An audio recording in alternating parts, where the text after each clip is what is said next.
Good morning, everybody. Welcome to Flash Fiction Live. I don't know. That's what I just decided to call it as of last night. That's fine. Because I was thinking about it. I was like, we're writing prompts, we're doing flash fiction, writing prompts, and I don't know. I'm sure there's some acronym in there that we could come up with, like WPFF P or Prompt FFWB. Fiction, Prompt Flash Live. Okay, so last week was figuring out the format of timing and everything. This week we can figure out a title. Chat, feel free to come in on this. Say this. Oh gosh, y'all don't let me name anything. I know what actually with these the writing prompts, the fact that it has a title, I'm like, sweet, I don't have to name this. Every time. This is true. I honestly haven't named that many. I do have a thing where I keep all of my flash fiction and I separate it. So I have a bunch of ones that I've written, and not all of them go into my documents, but I have it separated out by genre. So I have like fantasy, science fiction, contemporary, and horror. And so I'll just put whichever story I like the most that I've drafted, and I'll just put it into those and break them up into stories. But like some of them don't have names, so they'll just be like Untitled 1, Untitled 2, Untitled 3 until I come up and then if you get a spark of like, wait, I wrote something like this, and you're like, oh shoot, which Untitled is it? Yeah, no, 100%. That definitely is a real thing that happens. Yeah. So really, I didn't do flash fiction much until I got this book. So I've only been doing this about 13 times now. Oh, really? Yeah. I thought you'd been like always doing flash fiction. Nah. Oh, wow. I think I did one flash fiction, and it was for I forget her name. But it was the AuthorTube audiobook anthology. And I know the name, but I don't think I know who started it. Yeah, I forget her name who started it. But I did one for that, and it was called Stitch. And it was about this little girl, and I actually made sure, because I also got sensitivity readers, but the girl was blind and I'm not, so therefore I got sensitivity readers for that to make sure I was representing appropriately. And she was blind and she wanted a dog, and her and her dad are walking to the park together.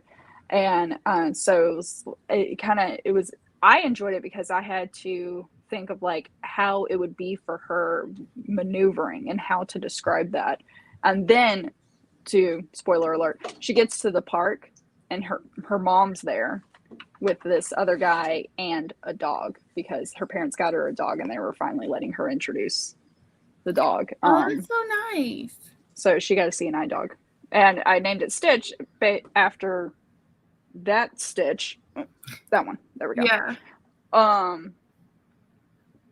Just because the coloring was similar to the dogs that I was trying to pull up pictures for, because I ended up doing the editing of it. I need to get better editing. But I put pictures in the background as I was reading it out loud. Oh, that's so cool. I've never done anything like that.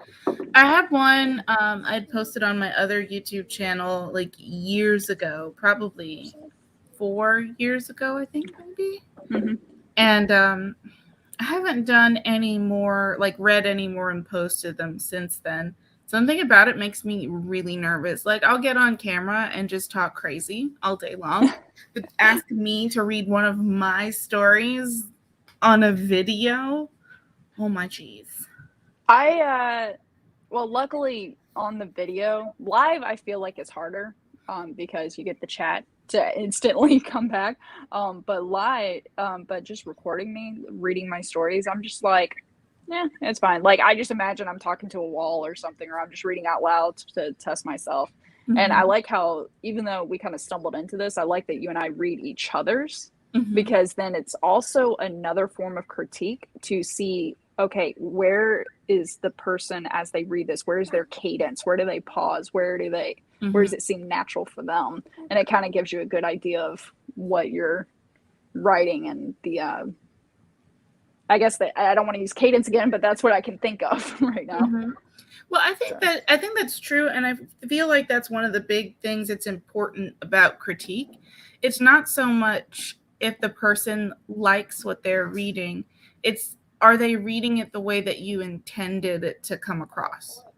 So even if they don't like it, even if it makes them uncomfortable, even if they're offended, if that's what your intention was when you wrote it, you did a good job. But if you wanted them to be, feel the warm fuzzies and you offended them, like, whoa, I got to go back and look at what I wrote here. Good morning, Eva. Hi, Colin. Hi, Laura. How are y'all doing?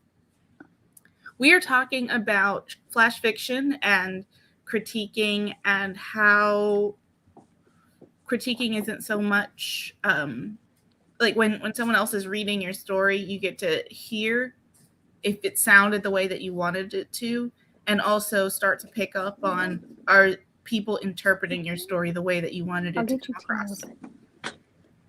Yep. So, I think yeah. Oh, and we don't want to make our reader uncomfy, unless that was our goal, because it's a twisted story. Yes. And such. And then also, I think I touched on this on one of the stories on my manuscript. I think I said it in the video or live stream. But what some of the feedback I got, or potential feedback, was saying if you're trying to make your character trustworthy, does the reader trust your character? Yes, sweetie. Yeah, I'll get you tea in a little bit. Give me a second. That's a good question, though. Yeah. I think it depends on if you tell us that tell the reader that the character is trustworthy, I would say no. If you blatantly say, "Oh, you can trust every word they say," I'm gonna sit there and go, "You could not, in fact, trust every word they say." It makes me think of what was it that we were with Zara's stream last week? We were talking about if someone gives their life story and their hopes and dreams, they're dying. Like, there's just certain patterns that that you're gonna get. Yeah, it's like, way to tell me this character's gonna die. Except, I will say, George R.R. Martin just went around that and said, "Fine, kill everybody." Like, this is true. Good morning, Andrea. How are you? Are you ready for me to announce what I call episode 12, and write the story? Yes, I need to type that up while you are reading it out. Yep. All right, you want me to put it in? I can put it in the chat, or? Oh yeah, that'd be great. Okay. Do that. Let me make sure I'm typing in the chat. All right, so the title, and this one's interesting. I've already had like 3 ideas pop in my head of how this could go. I'm not sure which route I'm going to go with this, but the last moment of childhood kind of makes me think of like a lost of innocence too, because you think childhood is innocence, but then I'm like, do I want to go that dark? Yeah, I'm not usually dark, but at the same time, okay, but think about it this way. When you see Matthew McConaughey, who's usually a really chipper rom-com actor, play a dark role, isn't it like surprising and good? Yes, but then also there's characters who are typecasted for so long, and they know that role, they can play that role. Like, I can think, to me, like Melissa McCarthy, Ryan Reynolds, I feel they're typecasted in every role they play, but they can play those roles really well. I know that to expect that of them. But when they play other roles, it's like the fourth wall is broken, and I can't get sucked into the world because it's not what I'm used to doing. So there's one particular show that this makes me think of, and that is True Detective. Because they do that with Matthew McConaughey and Woody Harrelson. Of course, Woody Harrelson already plays some darker characters, but together it was very surprising. And then in the next season, Vince Vaughn, who I always think of as being like in, Wedding Crashers and like, But he was in the first, he was in the remake of Psycho. I haven't seen that. No. So it came out in 1999. Like, it was one of his first roles before he became this funny guy. But he was Norman Bates. I think that was his name. In the remake of Psycho, which was pretty much exactly like the Alfred Hitchcock Psycho, shot for shot, like the angles and everything. They just updated the electronics practically. Oh, that's cool. Oh yeah, Laura's right. Jim Carrey in the number 23. He's super creepy, and I love it. Where's my mouse? Oh, you can't play it this way. Go give them the slides. Okay. Somebody else jumped in here and I missed it. Hi, Cherry Panda. Welcome. Okay, so I got the prompt, and then I got the 10 words all typed up, and I can call them out. Okay. If people are ready. So the prompt is the last moment of childhood. The 10 words to include are Halloween, refrigerator, peer, strengthen, voices, surprise, contribute, bird, iron, and requirement. I like it. These words, with my ideas based off the title, these words aren't quite fitting for my idea. Like, I'm trying to figure out how to get them in. So I'm definitely going to need to outline this go around. Over here. I'm excited. I have some ideas as well. Yeah. Oh, just to let you know, if you write anything with language in it, I have no problem saying it. Okay. So in case, since this could be a touchy subject, it could be there could be multiple ways that we covered the last moment of childhood. True facts. I didn't even think about that. I realized though, on just about everything that I write, like a lot of things that I write, I should just be like trigger warnings all around. People die. I know, like, I still love the short stories you've done. Like, I remember it was last week where you and I, like, it was like the entire episode, everything we wrote was death.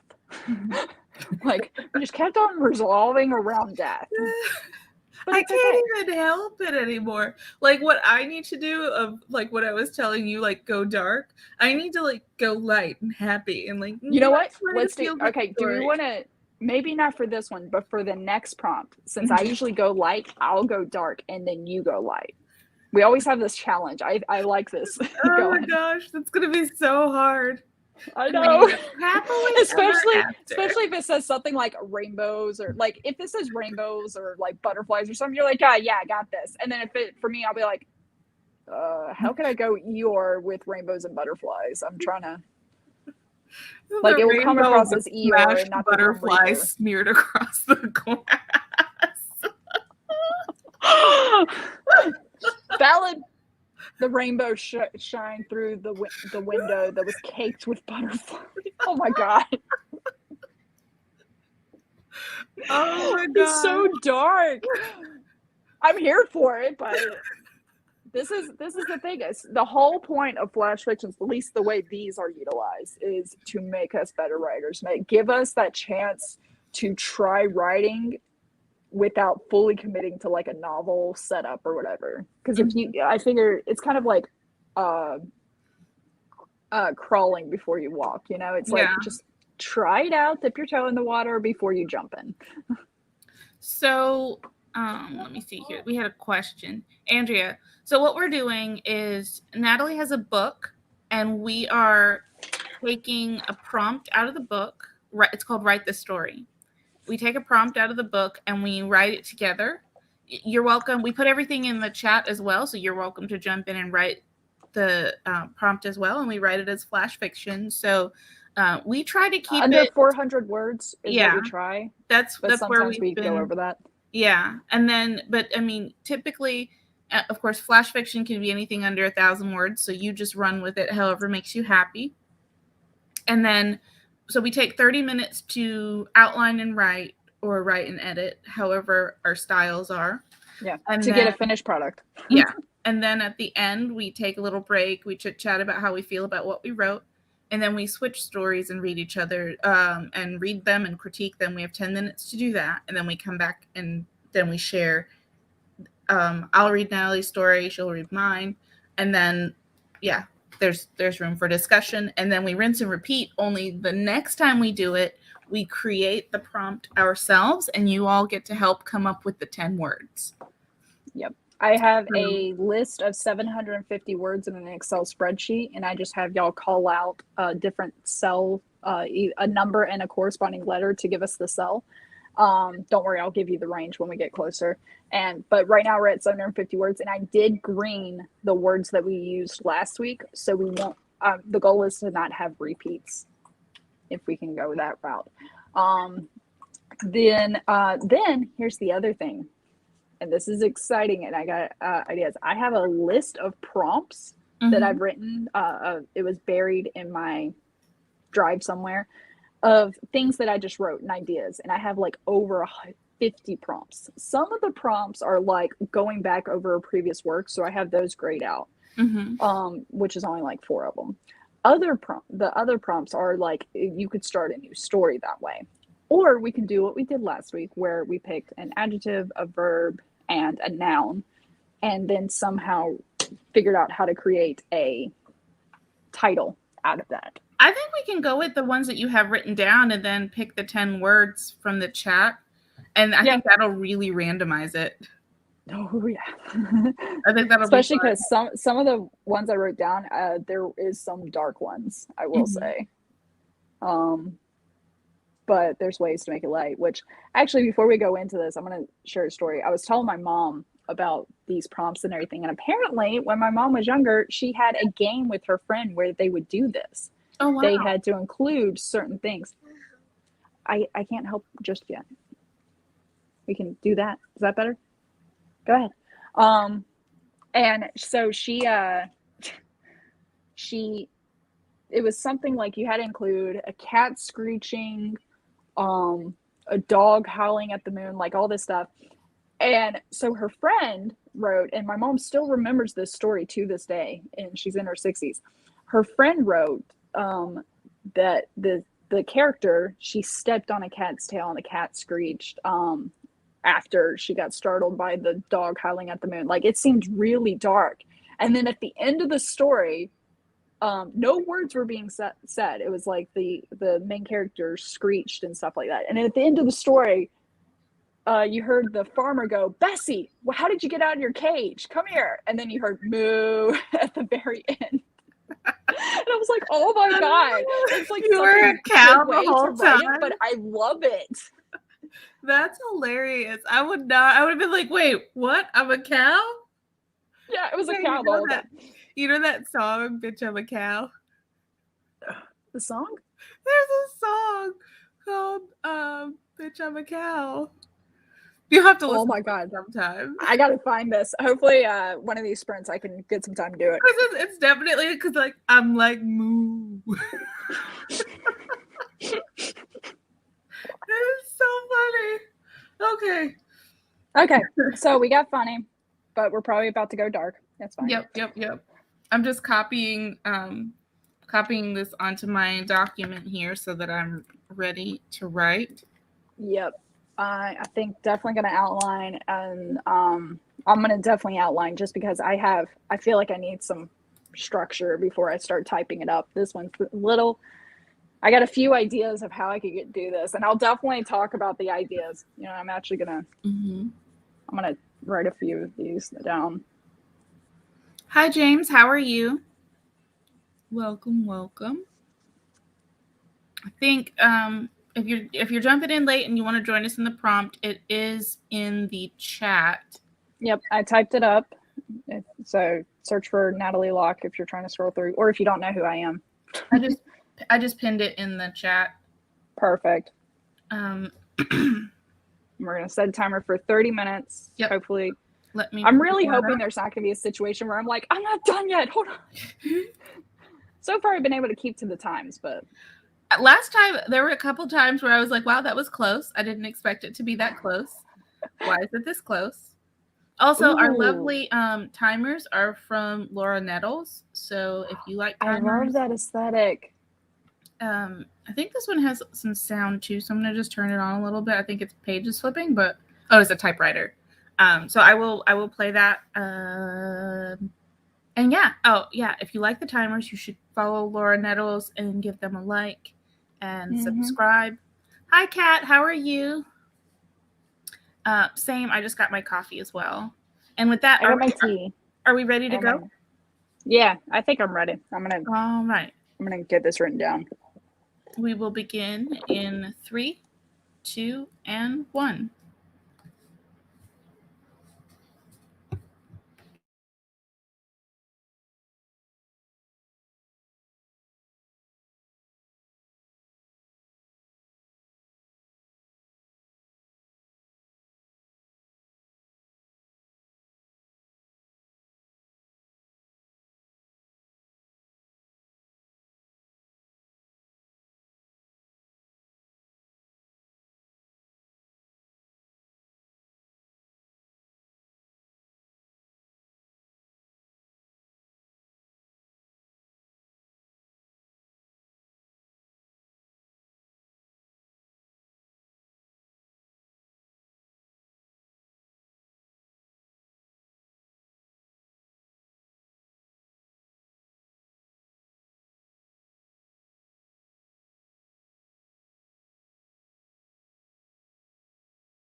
right, y'all.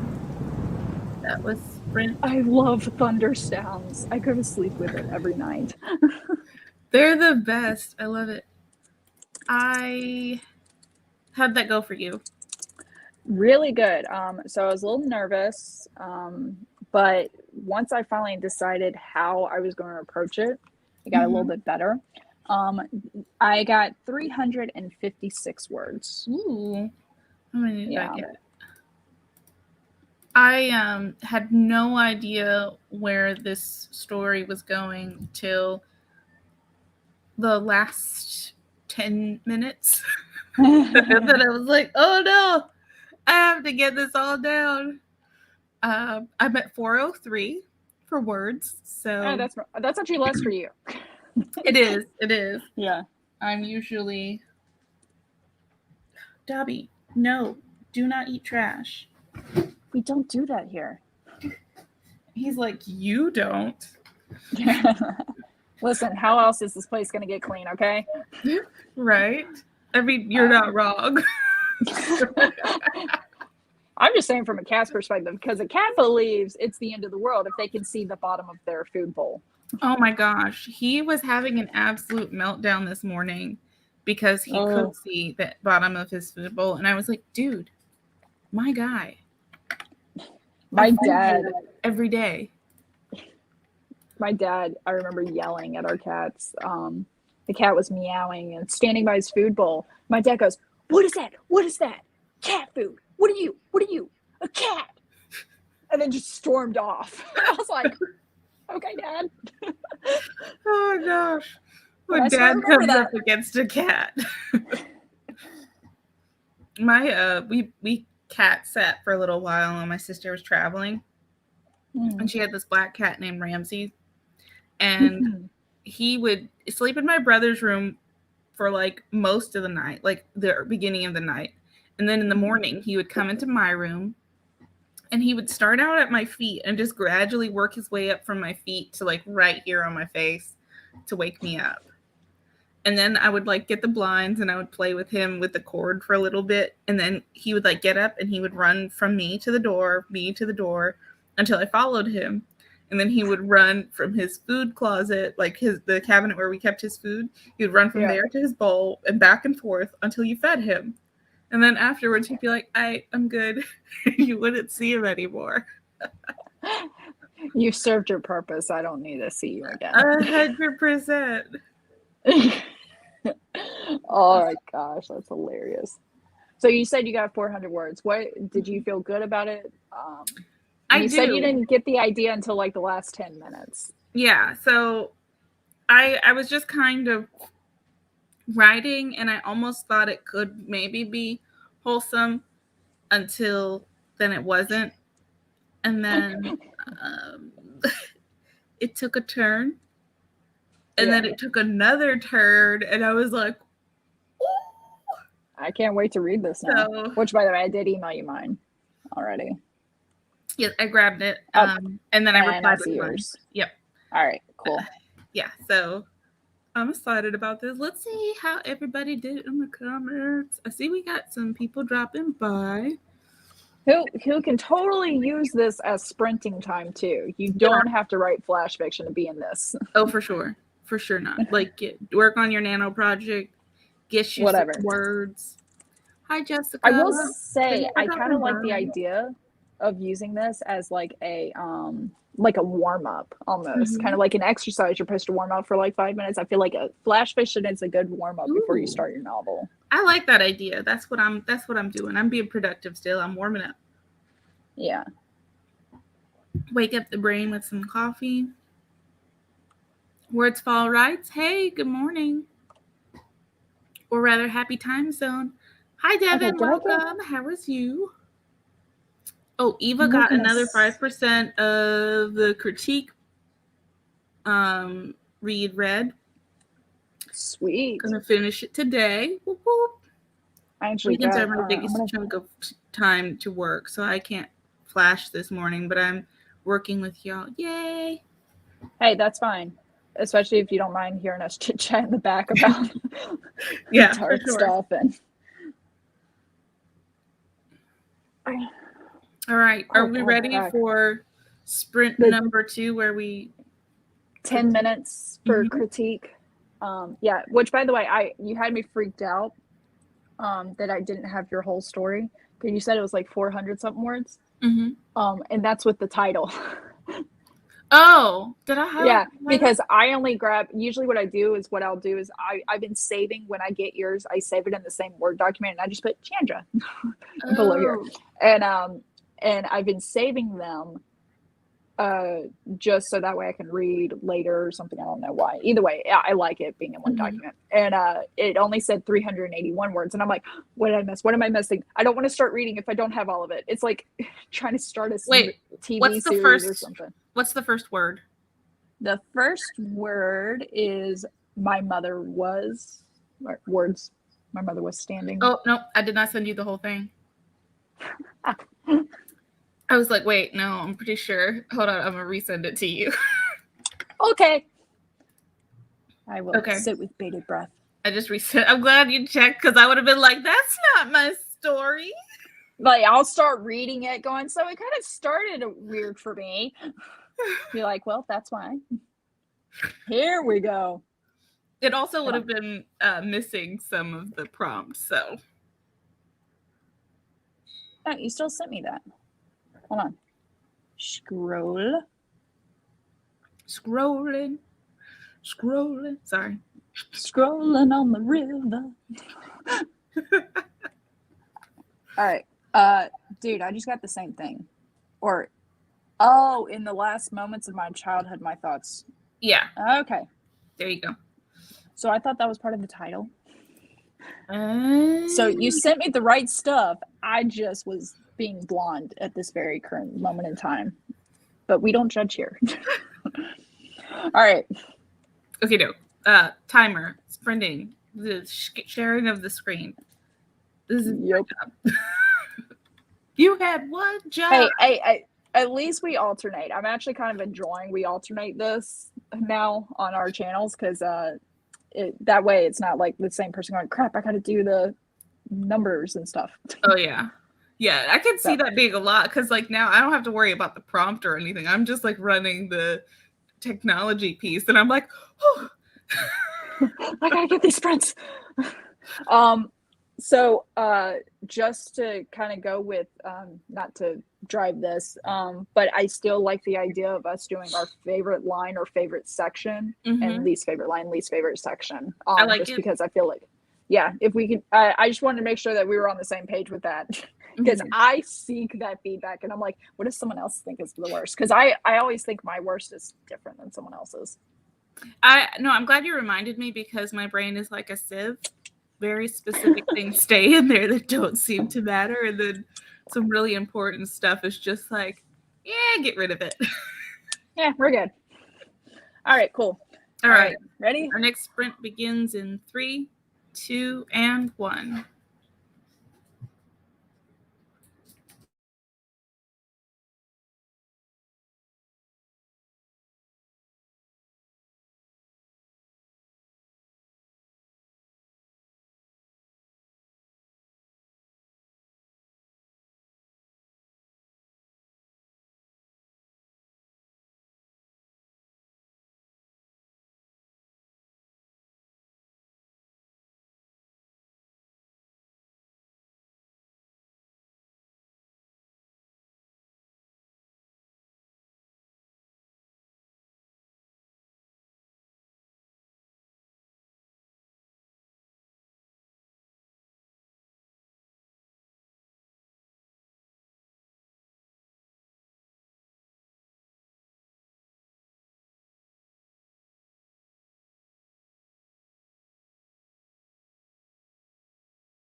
Okay, that was really fast.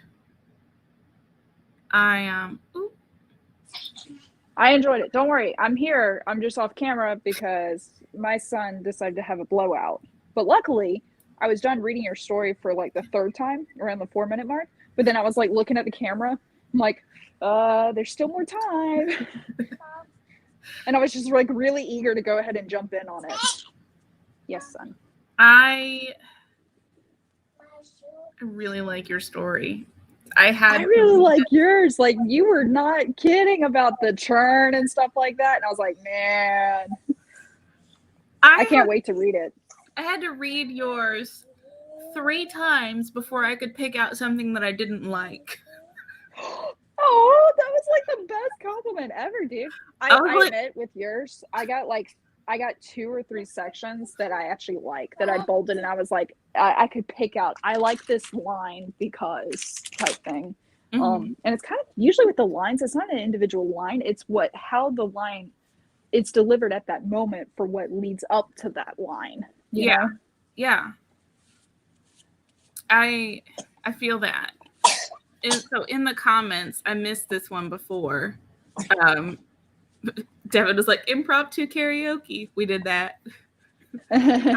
Carrie Panda said, I cannot for the life of me find a use for contribute or requirement.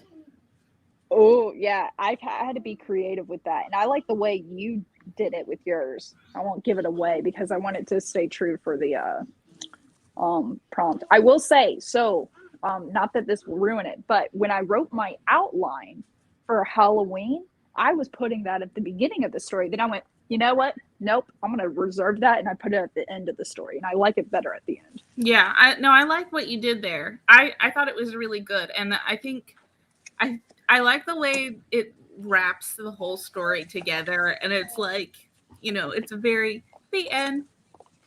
Yeah. And I like nice little bow. Which is funny because you said you like when there's questions at the end. Mm-hmm. Give me a feed. Though I guess the question you could be asking now is like, well, what movie was the kid watching? Yes, I definitely would want to know that, especially like the line where, well, I don't want to give it away, but more to come on this later. Yeah. I just have to throw away this dirty diaper. And then I can come back on screen and I can read or you can read. But I feel like I had anxiety with this prompt, but I still feel like it turned out okay. Obviously, now that I have your feedback that says I love it, but I think it's better than okay. You like, not to be one of those people who's like, have you ever considered like not being anxious? But yeah, sure. Let me just not be me for like 24 hours. It'll be great. It'll be fine. Oh my gosh, my brother posted this TikTok. And the guy is like, so I heard that baking is supposed to be really good for anxiety. I saw that. And he like started showing everything he's baked. Yes. And then at the end, he was like, so I'm wondering, when does it stop hurting? And I was like, I relate to this. I feel it. I know. One of our mutual friends was like, I don't know whether to like laugh or cry or feel really called out here. And I'm like, same. There's so many ones where I'm like, there was one where I'll have to find it. Mm-hmm. No, you can't help, buddy. I'll have to find it, but it was talking about, okay, let's everybody tell us about ourselves, and they're sitting around in a circle. And what's funny is that they say a little trait about themselves. Mm-hmm. And when the person names the trait, the proctor says, oh, so your parents, and like totally explains that this normal adult trait is actually a signal for childhood trauma. I'm like, so we're screwed no matter what. Like my kids are going to therapy because of me no matter what, apparently. I feel like I've gone because go ahead. Why you gotta go telling everybody my business? Well, it was like, hey, so I'll just, as if I'm doing it, it'd be like, hey, my name is Natalie. People say I'm very independent. Mm-hmm. And then the therapist, and it's all the same person, they just changed a wig or outfit or whatever, they go, oh, I'm sorry your parents neglected you, so you had only yourself to depend on. I'm like, what? Like, I never felt neglected, but both of my parents did work, and I kind of learned to just play by myself, because my older sisters, like, one was 12 years older, the other was 4 years older. There was just this point in our life where we just didn't talk and interact. Yeah, my brother and I very much relied on each other, and there was definitely a point in time where my brother fed me. By fed me, I mean, like, made me food, and, like, even, like, to the point of me being like, hey, you made food for yourself, but you didn't make any for me, and I don't know how to make food. And then he would have to come back into the kitchen and make me something. Yeah. I guess he didn't have to. He could have let me starve, and he would be sisterless now. That would have sucked.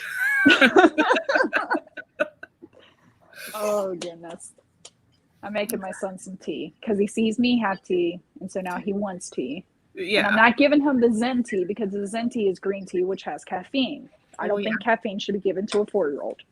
But maybe no. I don't know. I feel like when I waited tables on Sunday mornings, I would get a surprising number of people who would order. It would really be a glass of milk, and then you would put, like, just enough coffee in it to make it like. Oh yeah, that's right. You were telling me that last week, because that's when Spencer started going, hey, I want tea, and we were talking about caffeine intake.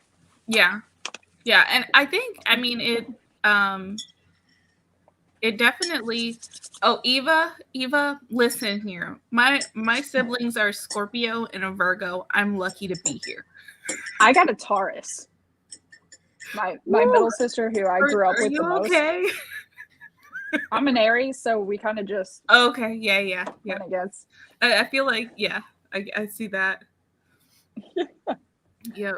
But also, yeah. Oh, Barrett's back now. He finished his thing. Yay.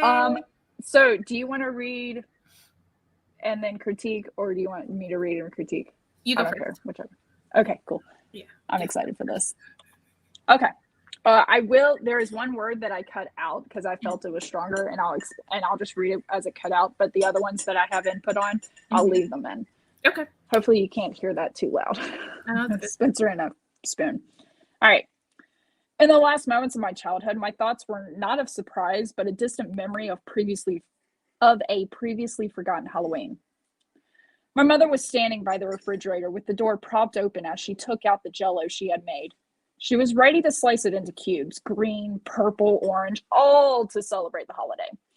We didn't have much, but my mother always tried to make things special. There was a crash. She stood up in surprise, and the glass casserole dish slipped from her fingertips as my father burst through the front door with an axe in hand. A little cry of surprise slipped from her lips. This wasn't his costume. He never wore a costume. There was a moment of confusion when I wasn't sure what to do. I sat down hard on the floor, as much collapsing in fright as I was slipping out of his view. The sound of the axe was vivid and indescribable. I heard it fall again and again, but I didn't cover my ears. I watched the dark red tendrils ooze across the floor, reaching for my hiding place like fingers. The air smelled of iron, but I took a deep breath, praying it would strengthen me. Then I ran toward the children's voices that laughed and spoke in sing-song tones. I glimpsed the stained mass of Jell-O laying on the floor, lit by the glow of light from the open fridge door. Trick or treat, smell my feet, give me something good to eat. I could hear the children chanting. My voice was too fragile, too shaky to contribute to the cacophony. I trembled as I ran past a little girl dressed as a bird. She made cawing sounds at me as I ran. I'd forgotten I dressed like a cat. My tabby tail now streaked in blood, and cat ear headband twisted to the side of my head. My father caught me by the hand, almost pulling it out of socket, dragged me back to the house, and shoved me into the back seat of the family station wagon. He drove us to the pier and threw away a lot of trash bags. My mother was gone when we got home. Father and I scrubbed the floor clean. There, I said, looking at my therapist. Is that what you wanted me to say? Does that meet the requirement? So, I love the dark turn. What I like is that overall, like you know exactly what happened. And this person, as they're telling their therapist, they know exactly what happened, but we never said the words. We never had an actual explanation. And it was almost like, I think they've talked about in writing of how you can tiptoe around saying what's happening without saying what's happening, and people still get it. And it actually is almost more powerful. It's that showing versus telling, and saying, hey, she got hacked up by an axe, going, the tendrils of the blood for creeping. And I picture this like a movie. Go ahead, buddy. Especially, so the parts that stood out to me, actually, no, I'm going to keep the happy ones later. The things that I felt were opportunities for getting better. I think that was worded one time. Was you said surprise and I could say in the first 3 paragraphs, but they were all really close together. Mm-hmm. So the first surprise is my thoughts were not of surprise in the first sentence. And after reading the full story, I feel like surprise there doesn't work. Mm-hmm. It's like they didn't think of not of surprise. To me, if someone kind of usually says, you know, maybe my thoughts of my childhood were not necessarily happy, but I do remember this one. But there is a dissonance of a previously forgotten Halloween or something like that. It's surprise just didn't feel it fit there. Then the other times, and this is more of that rule of surprise of putting it so close, is that she stood up in surprise and then a little cry of surprise slipped from her lips. Mm-hmm. And that is only that's actually back-to-back sentences, actually. So that was the only other thing where and I only caught that in my like second or third reread. So not only is it surprise, it slipped and slipped. Oh yeah. I didn't even notice that. Touche. All right. And actually the way this is formatted, slipped is right above each other. Yeah, I was looking at that. I was like, oh no. You want Paw Patrol? Dog? This one? Okay. Sorry, he's telling me what to put on TV. All right, back to this. Oh my gosh, right. I've got costume too.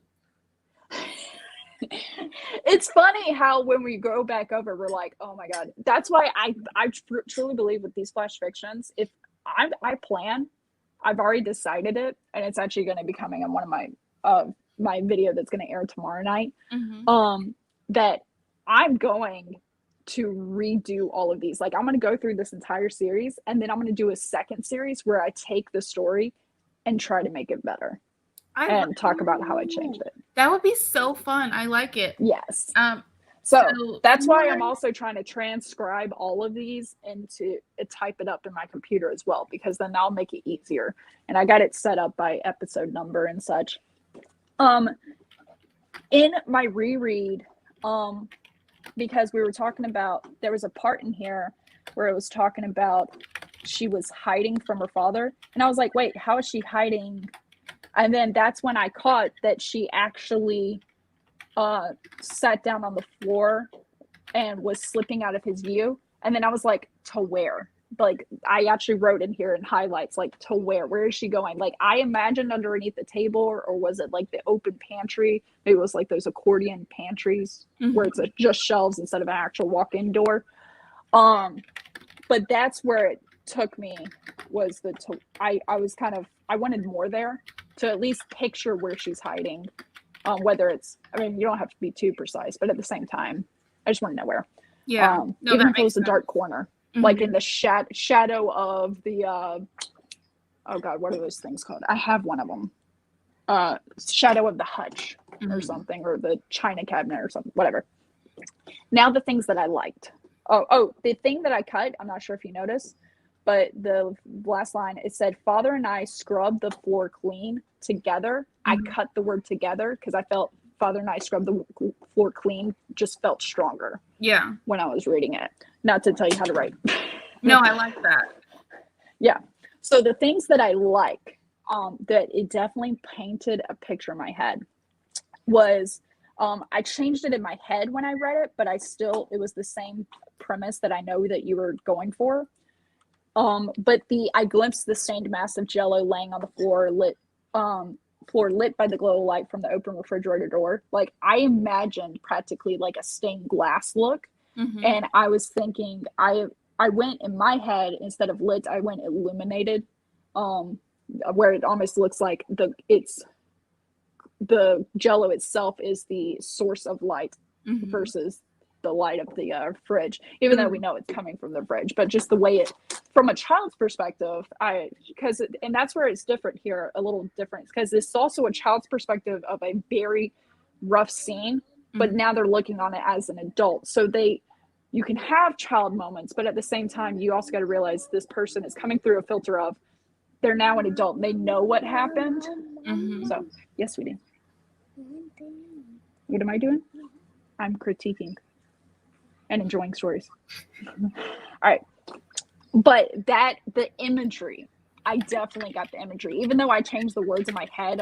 And I think you and I had the same picture in our heads. And mm-hmm. I think that as a writer was great, especially kind of pulled back the Jello, because otherwise you're like, why is she pulling the Jello out? Like, was that just something? But now it's brought back into the story.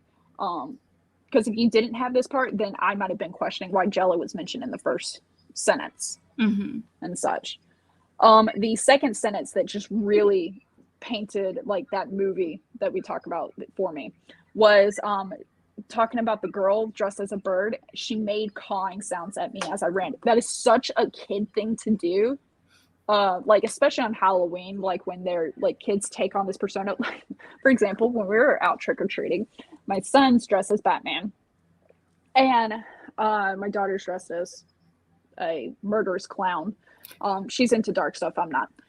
And we're walking, and then there's these group of boys, probably maybe 13 or so, but they one of them has this mask on, and it looks creepy. Like, it's got straggly hair, very gaunt face mask, like big eyes with lots of wrinkles and bags and stuff like that.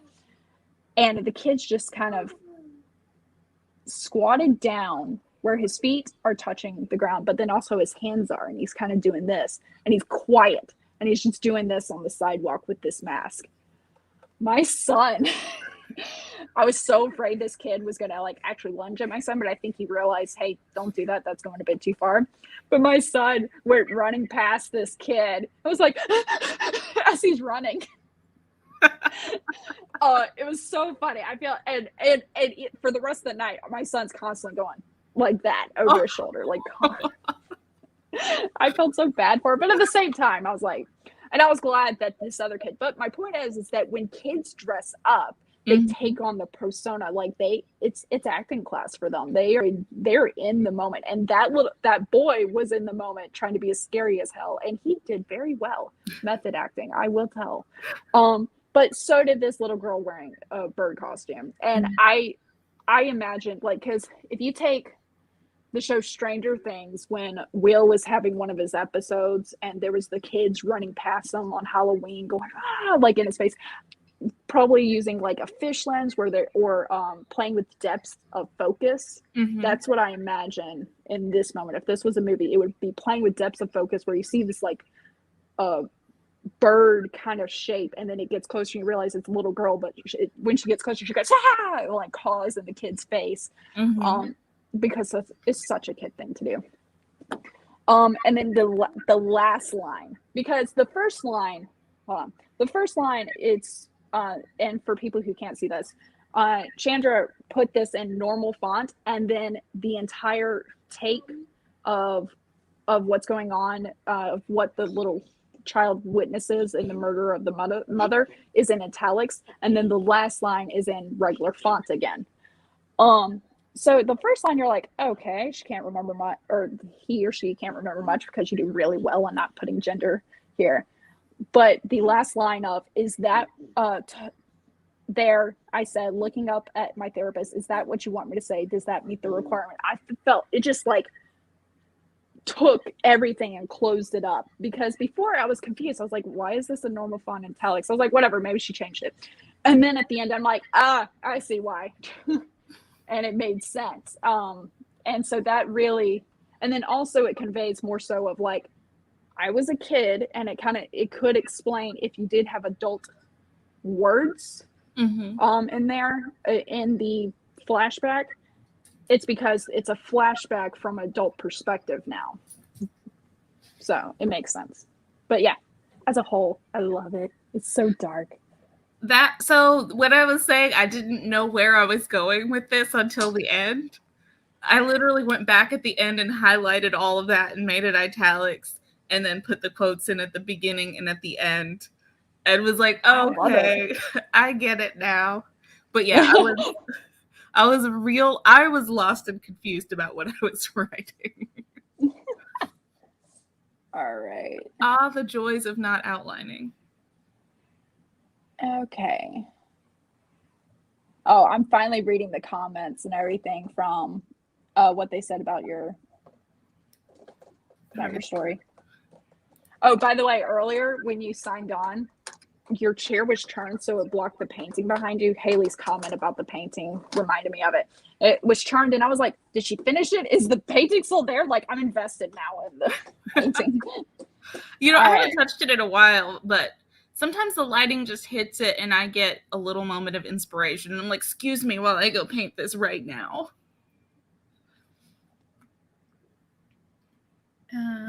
And Andrea, I posted in there, if you want to DM me your story on Instagram, you can absolutely do that. Just send me a link. Hi, Margaret. I don't know if you're still here, but hi. Wait. You're not live usually this early in the morning? No. I'm sorry to get you woken up. No, it's all good. I will get up for this. Usually I go live from like 8 to 10 on Tuesdays. Yeah. At night, so. But I started a new job, so my work schedule is different. So I'm trying to be consistent about getting up at the same time every day. Only I'm actually working. I picked up an extra shift, so I'm working tonight from 7 p.m. to 5 a.m. Oh, please take a nap, sweetie. Yeah, that's my plan. I was like, I need to do so. I'll be tired in the afternoon anyway, so I think that'll work out. Get a good nap in, and then I have Zara's stream tomorrow at 9 a.m. So. So you're just gonna stay up the whole time? I think so. Take another? If I take another nap between, I will definitely 100% not wake up again. Yeah. But I mean, it'll be interesting because 1, it's my first time working this shift. 2, it's supposed to be quieter, and 3, there won't be as many people for me to ask questions, so I'll have to rely on myself a little bit more. So that's empowering sometimes. Like, it's kind of like when you swim in the deep end for the first time. It's like, I know there's a fallback, but at the same time, it's scary just because the safety net is further away now. Yes. And you got to work for the safety net. And that's a lot of what I'm doing. I was just like, if I don't rip this Band-Aid off, take the training wheels off myself, I'm going to get a little too comfortable just relying on other people. So. Yeah. It's kind of to me, it makes me think of the parable of give a man a fish versus teach a man a fish. Yeah. I'm like, teach me to fish and leave me alone. But in the nicest way possible. Don't bother me. I know I had to learn. I had a project that I just came on because the person who was in charge of this, they have medical leave for like 30 days, like instantly. And they were like, hey, here's your new baby, which it was going to be my baby, but it was going to be like, we had an overlap of like 2 weeks or something where I could lean on the person who originally had it, and then they were going to pass it off to me. No. Unfortunately, something happened. I still don't know what, but I kind of like it that way. Where this person is now going to be out of the office for 30 days, and this is my child, and I'm coming in trying to figure out what's going on with this project, and we have to send it for review to other people. And I'm like, I'm not ready to send this for review. And they had pretty much, my leadership had to talk me from a ledge going, no. You're trying to finalize this and make it perfect. It's not going to be. Think of it as a prototype. We know there's errors. We're just trying to make sure structurally overall it's okay. And I'm like, okay, I feel better now. I'll send what we have. I know it's not perfect, but we're going to work with this.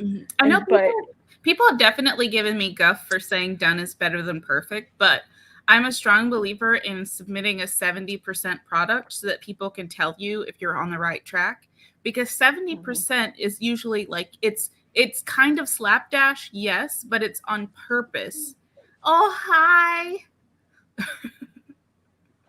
No, everybody's getting the snuggles. That's so cute. If they could hear you, Spencer would stop. But yeah, that's what I'm dealing with sometimes. Love it. They're 2 peas in a pod. That's ridiculous. But yeah, I do want to. If everybody, if you do all the work ahead of time, then they try to course correct. You've already put in so much work versus at 70%. It depends on the project. Sometimes it's Sometimes it's a situation of, hey, don't judge my masterpiece until it's done. Then for like my writing, I'm like, please don't judge it till it's done. But work wise, where there's a team and stuff like that, then I'm like, okay, please give me your inputs of these certain sections or something, like having that targeted critique is what I would call it on a work setup. 100%. Well, so this is also my first job that I've had where I've been in so 70%, I was saying, if you're working on a project, and especially like one where you don't necessarily have a ton of guidance or you've never done it before and you don't have someone to like teach you what you're doing, getting it to 70% or what you feel is 70% and then sharing it so you can get like, okay, I was actually thinking go this way instead. So you haven't put in a ton of time yet to where you can course correct without wasting everyone's time. But for me, this is the first time I've had a job in quite some time where they have a training program set up and I had to go through training. And by the end of it, I was like chomping at the bit. I'm like, just let me loose. Throw me in the deep end. Let me drown. I want to drown. Please let me go. I don't want to do this classroom stuff anymore. But no, my trainers, my boss, everyone's been great. It's been wonderful. But that's why I took the training meals off myself, because I'm like, I just need to do this. Before I just get totally carried away, are you ready to hear your story? Yes. Okie doke. And I'll go on mute in case my son talks. Jesse grabbed a soda from the fridge, leaving the leftover pizza for someone else to devour. He passed by the family photo from their trip to the pier when his little brother was just 3. He wouldn't have been left home alone back then, but he was happy to have the place to himself now. Jesse settled himself onto the couch, leaving the lights off for the full scary movie effect. He still grabbed a blanket to strengthen his nerves. Charlie from class said he had nightmares after just seeing one scene before his babysitter turned it off. The slow classical music played quietly while the opening credits rolled, with an inaudible conversation in the background. Jesse tilted his head and paused the movie. The voices continued, but he still couldn't make them out. He pulled the covers off of him and walked to the open window. Maybe the voices were coming from outside. Jesse's bare feet thumped on the hardwood floors. He lowered himself to the windowsill, turning his head to hear better. The voices continued, but he couldn't make them out. Jesse looked out the window, squinting through the dark, trying to see if anyone was there. Bam! Jesse scuttled backwards, his arm entangling in the iron cord and pulling it down just next to him with a resonating thud. He was running before he could even stand upright. He got halfway up the stairs before he looked back, taking a deep breath and puffing out his chest. He turned to approach the window again. There was a bird lying on the ground, hyperventilating and stunned. Jesse began to chuckle as he shook his head. He was scared for no reason. Ding dong! Jesse screamed in surprise, realizing it was the door. He regained his composure and grabbed a bowl before opening the door. Trick or treat, a ghost, witch, and an astronaut said. Jesse complimented their costumes as he passed out the candy. After he closed the door, he let out a gust of air. Being scared is not a requirement on Halloween, but it does contribute to the vibe. I like the story. I liked that there was a little bit of darkness in the middle with the bird, but also there's like the breath of like, oh, that was scary. Oh, it's fine. Oh, that was scary. Oh, it's fine. And I liked that fluctuation. That part kind of surprised me a little bit because like it was, I mean, I know your stories are typically very cheerful and upbeat. So I liked the swing back and forth where you're like, is this going to be really scary? Is it going to take a turn? No, it's a happy story. No, it takes a turn. The back and forth, I think, really it took me on a ride, and I liked that. So I'm going to start with the least and then some questions. All right. Charlie from class said he had nightmares just after seeing one scene before his babysitter turned it off. Now, I did a little bit of editing, and so I just read it the way I edited it, where I'm like, that's fine. I didn't notice anything. Yeah, I'm just like, I'm pretty sure that this word was in here as a typo or whatever. So we know I suck at editing, so you're fine. I rewrote that sentence just as I thought it would read a little bit more smoothly, because the one thing I would say about that sentence is I was confused for a second. I was like, wait, I thought he was home alone. Where's Charlie? And so the way I reworded it, and this would be something to like tweak and play with a bit. The day before, Charlie from class told him about the nightmares he had after seeing just one scene before his babysitter turned it off. So just to make it clear that Charlie isn't there, or that this is a conversation that they had prior, and you still capture his response, but knowing that he's in this is like a memory. He's like watching the movie now, but he's like nervous because he remembers when Charlie told him, hey, this was so scary. I had nightmares. And then the part that was a little bit confusing before that was the slow classical music played quietly while the opening credits roll with an inaudible conversation in the background. I know it's explained later, but I was in the moment as I read it, I was confused because I was like,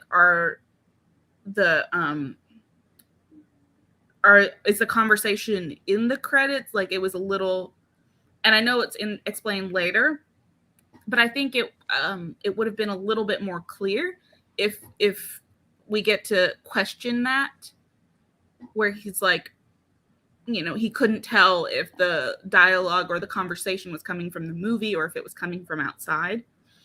Okay. I don't know. So it was like, it was too much confusion. It was like not the introduction of confusion. It was like, no, I'm actually confused. What's going on? Yeah. Yeah.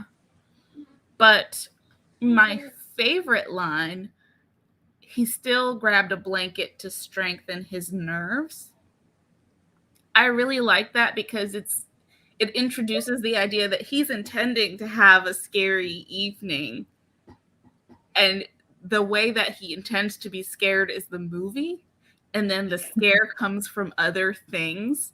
And we don't actually get to see him be scared by the movie. It's the other things that happen while he's trying to settle in and have his little Halloween night that ends up being the heart-racing moment for him. And I thought that was really fun. I also really liked, like I said, I liked the line with the bird. And then I think I changed that a little bit. Yeah, I think I changed the line about the iron, but when the iron falls on the floor beside him, I really like that. It's like, it's dark in the room, so you can't see what all else is in there. So when he scuttles backwards and all of a sudden his arm gets tangled up in something, it's like, what's happening? And then you're like, oh, it's an iron. And it's like, boom, right next to him. And it's like, oh, that would be scary. But also if it had moved over a little bit, this would be considered horror. Yeah, if it, smashed his face in. Right? So, yeah, I like that because I was like, as soon as it was like the cord of the iron, I'm like, oh, is it hot? Does it fall on his head? Like, what's happening? Oh my God, is he okay? And I like that. So reading this, it's almost like when Jack Skeleton is trying to explain Christmas to Halloween Town, and they're like a present. Is it? Does it eat your hand and stuff? Like, that's you. You're like the Halloween Town people going, oh, does this happen? Is it gonna decapitate them? Please tell me. Yes, I like that. I think that's fun. I just generally enjoy the story. I think it's great. And I don't know, the two different, even just glancing at it, the bam and the ding dong, it jumps out, and I think it's super fun. Yeah. I'm a fan. Oh, I didn't notice this until I was reading it out, but most of the paragraphs start with Jesse. Yeah, I have a tendency to do that. I've gotten better where I don't do Jesse as every sentence, but I still put like he or a pronoun or something in there. Yeah. That is a tricky one. I mean, I do that too. It, especially when you're like writing your fast drafting, you don't really have much time to like rework it. Yeah. Oh, so have you finished your critique? I think so. Yeah, I think that's everything. Okay. So here's the thing. This is where I'm going to kind of go a little dark. So the ideas I had of, because I took as the last memory of childhood, I also thought a alternate title for this, which would be, hold on, somebody's at my door, and that scared me. Retro. I'm having a lot of fun with this. Let me get into the comments some too, because I haven't really done that. Let's see.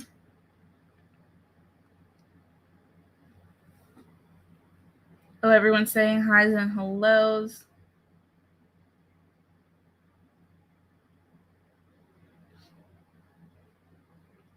I'm behind. Hold on one second. Okay. Whew, I'm behind.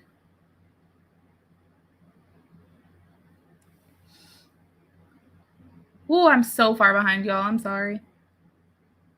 My son was marshaled from Paw Patrol. We went to a trunk or treat. Oh, that's so fun. And two little girls were dressed as wildcats. They hissed at him. Oh, I love that. I love that. That's so cute. By the way, if anybody was, I'm alive, and so is the rest of the family. It was the older sister of the girl that my daughter spent the night with last night going, hey, here's the stuff that your daughter left in my house.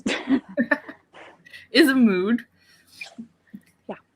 I can't tell you when I was a kid how many times I had my glasses mailed to me because I forgot, like when I first started wearing glasses, I forgot that I had to have something on my face so I could see. Yeah, I forgot my cell phone. I mean, we're talking like mid-2000s. I say mid-2000s, but it was probably like 2006 or so. But I left my cell phone in at my grandparents' house, like 3 states away, and they mailed it to me. And I was like, I was watching the mailbox like there was a cherry bomb in it. Like I was waiting for my cell phone. Even though, I mean, we're talking like the little Nokia bar phone. We're not talking like my entire life on my cell phone days. We're talking, no, I wanted to be able after 9 p.m. at night, make free long distance phone calls.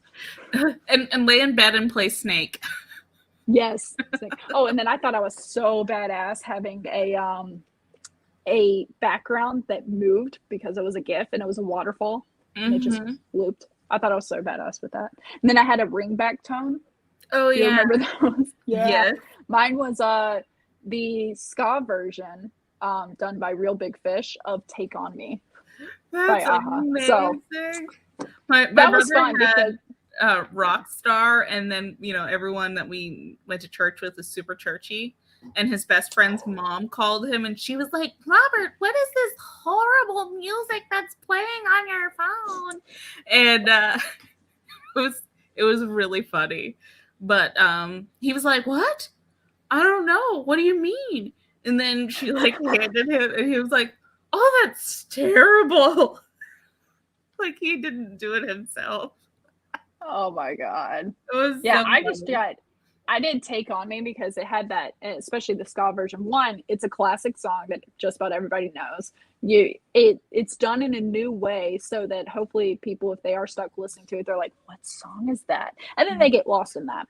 And then three, with it kind of having ska having like a big band type feel to it, I knew the older generation that happened to call my phone wouldn't be offended by having that on there. Yeah. So No, he definitely wanted to like offend people but also pretend that it wasn't him, which he did fairly successfully for quite some time.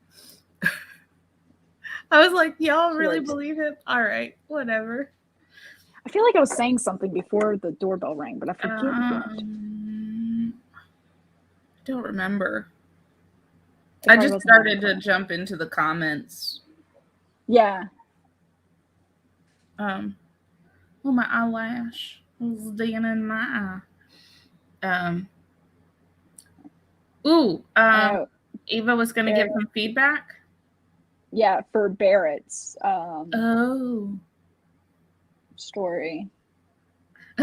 Cherry kept waiting for the killer and the suspense. Yeah, I thought that was great. They were last time I removed the mention of window, the question, footsteps. Did I miss Barrett's story, or was it something that y'all sent? No. It's what Eva is critiquing Barrett's story like separate from the chat and stuff, like the regular story. Don't mind me. When she was talking about critiquing a story, like getting 5% in, that's what she was talking about. Oh, okay. Don't worry, our powers combined, we will keep track of what's going on. I need adult supervision, so this is good. It sucks sometimes when I'm around somewhere and I look and I'm like, wait, I'm the adult here. There's no one more adult than me right now. Isn't that the worst? Sometimes I'm like, look at you staying alive. All by yourself. I'm happy when I set up auto pay on my like utility bills and stuff like that. Oh my gosh. I did that to my water bill because it only comes every other month. How am I supposed to remember that? How? Okay. And I would get these calls and they were like, hey, we're going to shut off your water. I'm like, what do you mean? That would happen with me with my my trash collection. It's like I only get billed every other month. And I'm like, dude, just take it out. But then when I changed, it overheated probably, buddy. Let it cool down. The lady that I would always call, I'd be like, hey, I got the call to pay my water bill. She was so nice. I'm like, can I like put this on some kind of like auto payment so I don't have to? I was like, I'm never gonna remember to call you every other month. And she was just like, oh, it happens all the time, you're fine. And she like set it up for me. I'm like, thank you. I was like, this is ridiculous. I can't live here without water. Eva, do you have like a sign up list for like critiques and feedback and stuff? A girl has questions. Yeah, because I know I usually just listen out when people are like, hey, I want a critique partner. And I feel like I have enough skills to be able to critique, but then also for me, what it comes down to is because stories usually don't scare me, like in the sense of I like trigger warnings, but if I don't get one, it's not going to keep me from reading the book if there is triggers in there, because it's like I'm able to separate. Yeah. Even if it is something sensitive, I'm able to separate it. And I feel like that when you're someone who is a beta reader or critique partner, that not saying that people who do have trigger warnings, then you know that about yourself and you can at least be upfront and be like, hey, sorry, I can't read your book.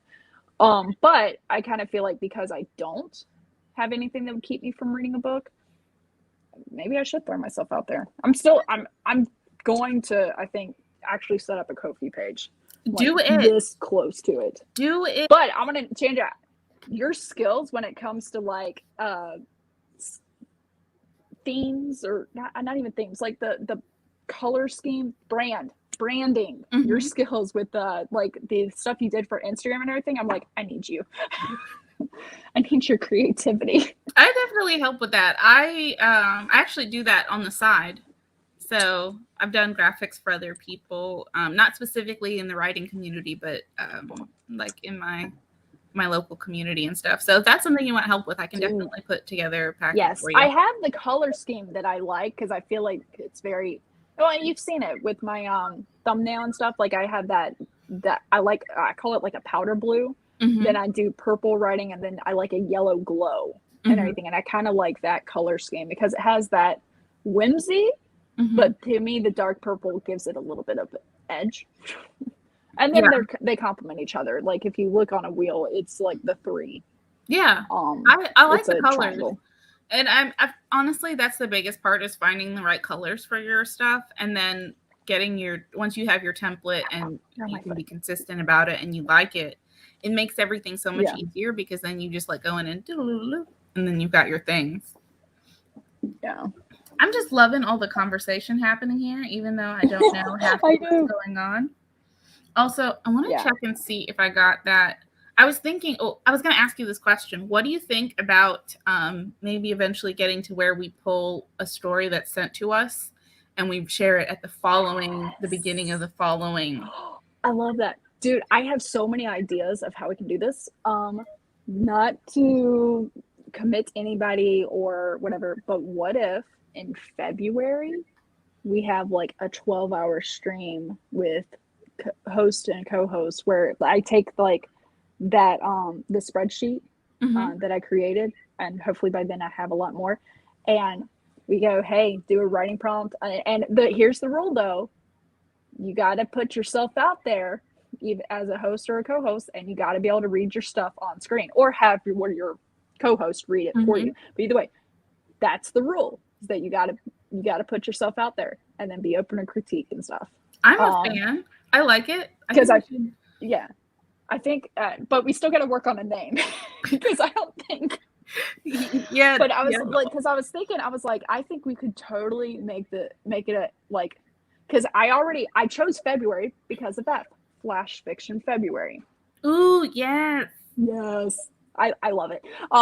But then I was thinking, all right, a full Saturday, like 12-hour stream, 8 to 8, I think is good and stuff. And then we could just create a playlist, and I think it could be an hour and a half. I think for one stream equals one prompt.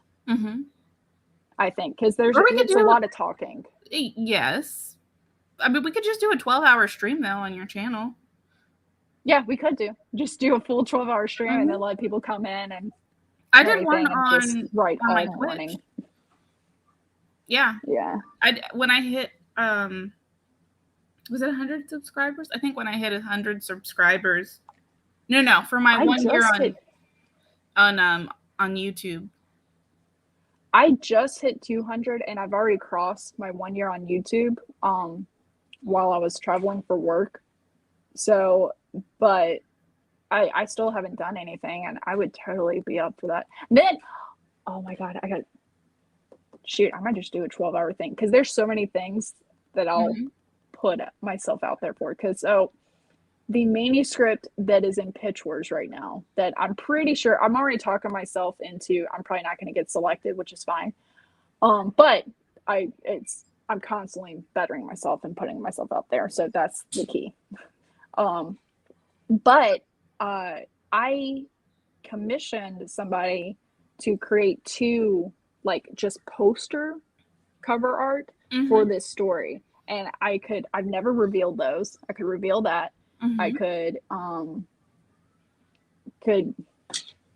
give a like Amazon gift card or something away. I could, and then of course I have all the games. I love games. Yeah, like I think you should. We were talking about Disney trivia on Sarah's channel before, and February could be my deadline to have my Ko-fi page up as well, and it could be released the same time. Okay, hold on. I gotta write this down, otherwise I'm gonna forget everything. All right. Do it. Da-dum. I'm living. Okay, I feel like I need to get on Eva's calendar, to be quite honest. Yeah. I guess I can take this off now. I slept with this on because I'm trying a new hairstyle and I needed to like keep the top from like fluffing out too much. Oh yeah. And now Dude, I'm so close to getting like a silk pillowcase or a silk cover for my hair, because it's, I swear, every time I wake up, it's rough. Like, yeah. Ooh, excuse me. your alarm? Yeah, that's my alarm reminder that's like, hey, sometime today, food is a good idea. Don't forget about that. All right. Natalie over here planning empires. But I mean, yes. I have all these plans now. The question is, am I gonna follow through? But the thing is, I have a tendency when I put it out there into the universe, I'm like, okay, I've said it. I kind of have to now. Oh, like, I'm gonna bug you about it. Back. Also, yeah. I'm just gonna, as a reminder, I don't know if I've said this before, but from January and February is where I'm planning to do my editing, because y'all know I've been complaining for like 6 months about how I never edit anything. So I will be editing for 2 months. And anyone who wants to join me, you can make like whatever commitment you want to make to yourself. Maybe I'll put some graphics out there. Yeah. Oh yeah. And just be like, hold on. Like an editing pledge. Spring cleaning editing or something like that. You could spin it that way of like, because I mean, editing is practically spring cleaning your work in progress. But I'm trying to think of ways to play on that. I like puns and play on words. Yeah. Like no, I like the idea, and I wanna do something like that. I think it would be very helpful. Let me see. I saw a comment here that I wanted to touch on.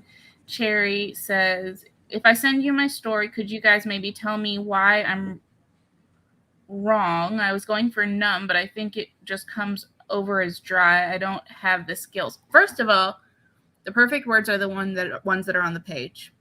Everything else is editing. So I wouldn't say you're wrong. Maybe it just doesn't come off the way that you want it to yet. Yeah. But it doesn't mean you're wrong. But and if you send it, absolutely. I'll chime in if you want more eyes on a page. You're hungry? Okay, I'll grab you some food. I will say, when it comes to I think I said this advice before, but if you are writing, don't think of, I don't want to offend people. I'm worried about it coming across a certain way. Just picture it how you write it. Like, write it how you picture it exactly. And then you go back and edit. And I will say, there is something to the rest period before you pick the work back up again to edit. And sometimes, like with flash fiction, sometimes that rest period can just be 24 hours. Sometimes it could be less. With novels, they say at least a month at times. But then also sometimes you got the bug to, I want to fix. It's like nesting when you're pregnant or something like that. Oh, for sure. It definitely, I mean, for me, I'll usually rewrite. I did paint that picture behind me. Ooh. That one. This one, yep. I've told her she needs to get some glow paint and to paint the eyeball and everything, and then hang it in her guest bedroom. Just be scaring people out here wrecking lives. But you don't tell them. Nope, for sure don't. Wait. Eva, did you send us one? To reading the one sent to you on this live? Is that a thing that's done? I will totally do it. We're open. I'm checking my Instagram for DMs. Yeah, me too. I haven't seen anything yet. I got some cool new follows though. Oh, there we go. Thanks, requests. Here we go. I got it. Don't mind me. You got it. Yeah, it was in my It was in my requests, and I didn't check there. Okay, I don't have thank a you for. request column on my computer, but it's fine. If you go, when you click on your message board at the very top, on the left-hand side, there's a panel. It says primary, general, and requests. Yeah, I see primary and general, but I don't see requests on my computer. But when I'm on my phone on Instagram, it comes up. So it may be like with the YouTube thing where they're sending updates. Cherry, would you like me to read this live? Let me know. I don't want to. If you do that, then I'm going to use that time to put myself on mute while I grab my son some food. Let's see. Ooh, we got more comments. Everyone's saying yes, do read the stories. Live. My rule is if you're going to be a host or co-host, you have to put yourself out there and be ready for a critique. But if you are in the chat and you want to put yourself out there, or if you want a private critique, let us know. Yeah, I'm seeing here. Not saying we're the say-all on it, but there used to be a Flash Fiction live that used to happen. I missed that. And Cherry said I didn't see mine yet. Okay, so I'm getting Cherry would like this to be read live, which I will do. It was the day after Halloween. I was 10 years old, and as usual, I woke up earlier to go and count the candles that were left in our bags. Dad always took a lot of them for health. Oh, the candies. Y'all, I'm so dumb. Hold on. Let me start that over. It was the day after Halloween. I was 10 years old, and as usual, I woke up earlier to go and count the candies that were left in our bags. Dad always took a lot of them for our health, even though I knew he and my mom ate them after we went to bed. I put my Iron Man costume on again and quietly went downstairs. I didn't want to wake up my little brother. He was so annoying. I took my candy bag and went to the kitchen for a glass of milk. It was a hot morning, so the cold of the refrigerator felt amazing. I sit on the porch of the house to enjoy my unhealthy breakfast, but to my surprise, instead of the singing of the birds, what I heard was a loud crowd of voices that came from the pier. We weren't allowed to go there by ourselves, but because there were people there, I thought the requirement was fulfilled. While I walked to the pier, the bad feeling of voices strengthened. The voice of my mom screaming and my dad crying were clearer every step. The body of my little brother was laid down on the floor. His clothes were wet and his face was white as a ghost. The next day, the house was full of people crying and bringing food to the house. At night, I left candies on Mom and Dad's bed so I can contribute something to make them smile even a little. English is disclaimer. English is my second language and my grammar and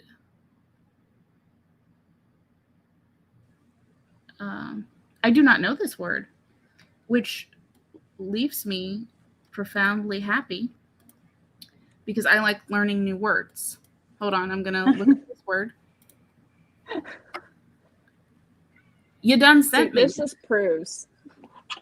proves that like no one knows everything. Like someone where English is their second language is teaching someone where English is their primary language new words.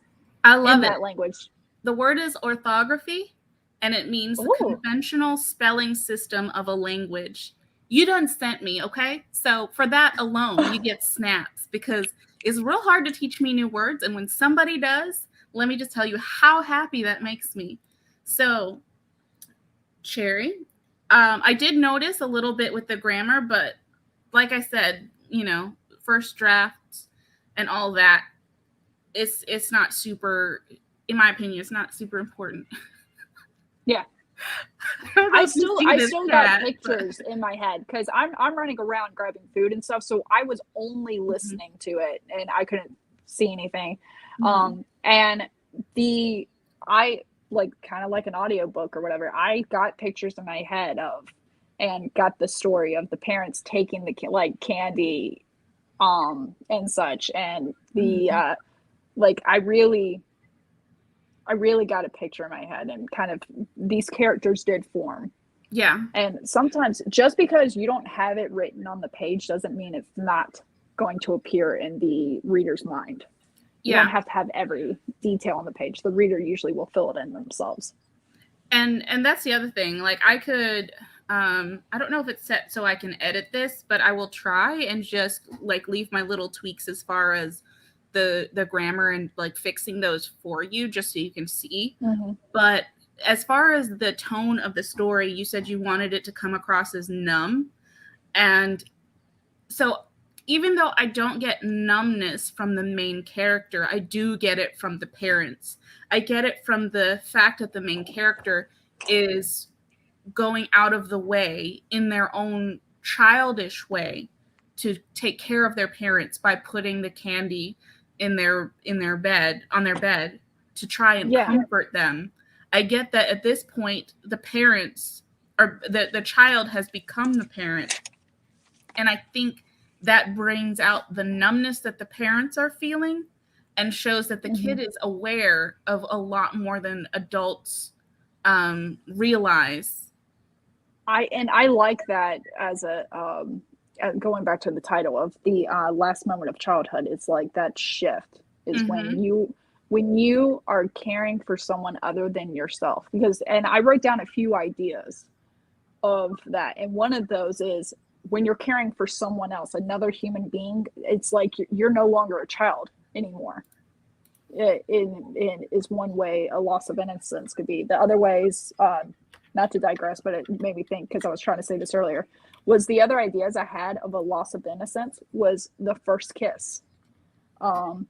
Being home alone, which I ended up doing, seeing death firsthand, and you actually covered that already in that story. And then, or maybe telling a really big lie that you end up having to keep a secret for the rest of your life.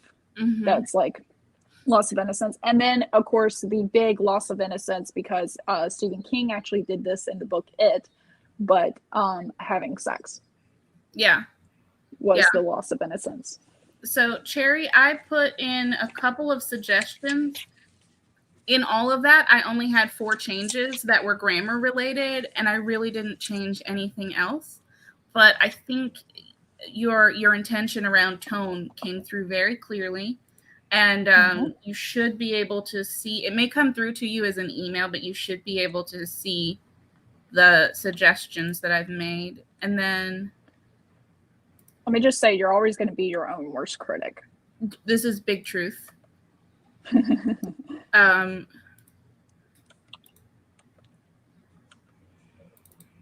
And so, yeah, if you don't see the comments in there, let me know and I can resend it to you.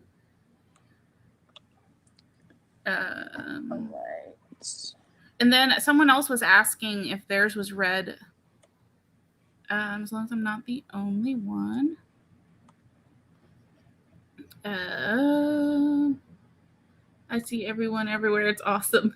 Hello, BWNP85. What do you like to be called?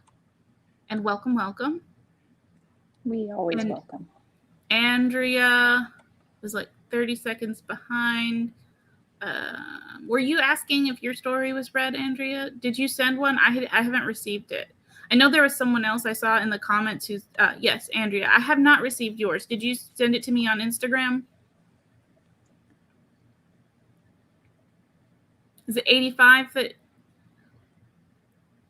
you prefer to be called?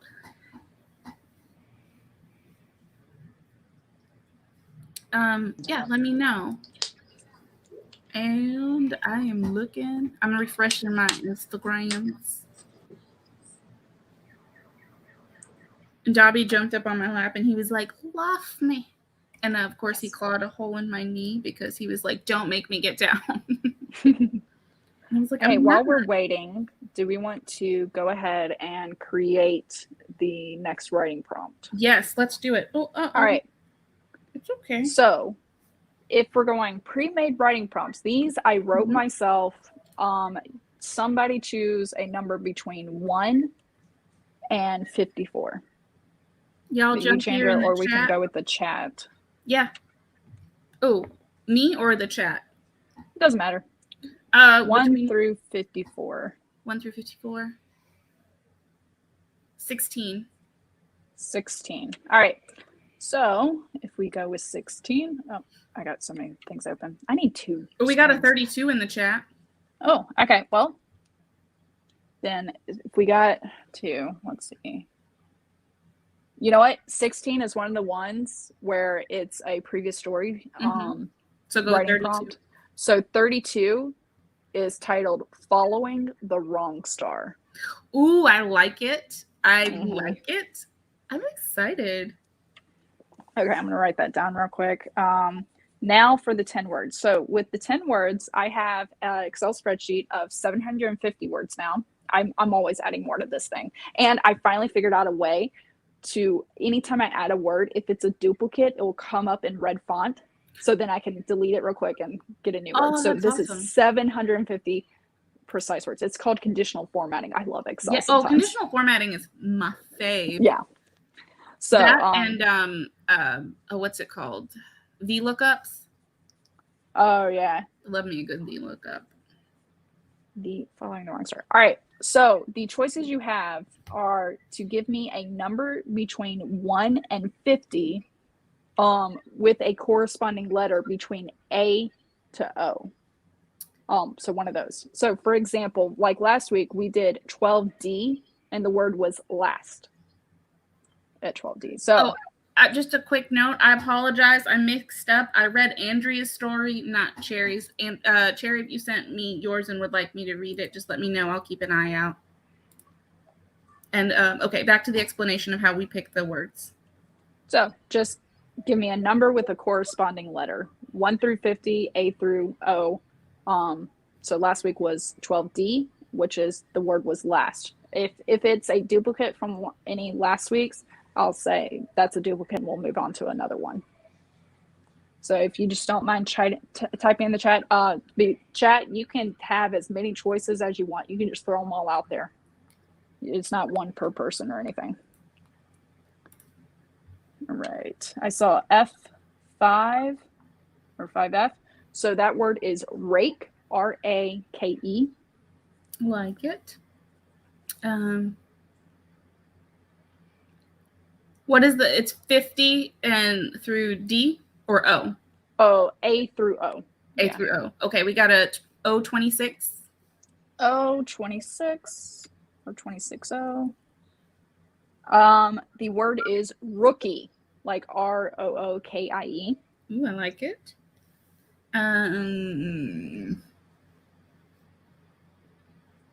C27. C27 is tax, T-A-X. Can you give me a number between 1 and 50? We got a B4. B4. This is like bingo. I know. Dune, D-U-N-E. Ooh. All right, 8, and then give me a letter between A through O. Sorry, I'm using my kid for this too. I like it.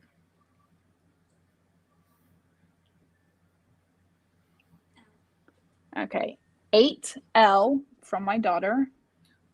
41. So incest, I-N-C-E-S. Ooh, this one's.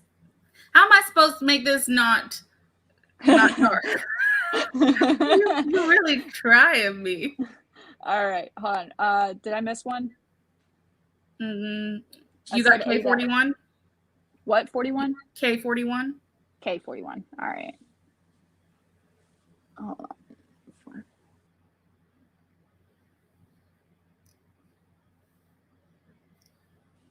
First of all, I just want to say that my cat is adorable. That was wax? Wax. All right, so we got 1, 2, 3, 4, 5, 6. We need 4 more. H13. All right, H13. So 3 more. Wrinkle. Ooh. Okay.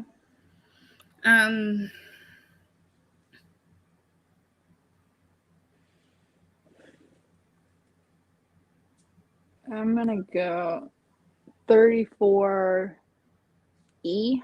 It will be the one I choose, which is future. Ooh.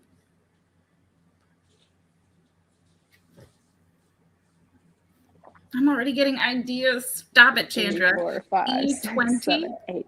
Two more. You said E- A20? E20. E20. Mm-hmm. All right. Hurt. Hurt. Now we need one more. O2. O2. Oh, stop.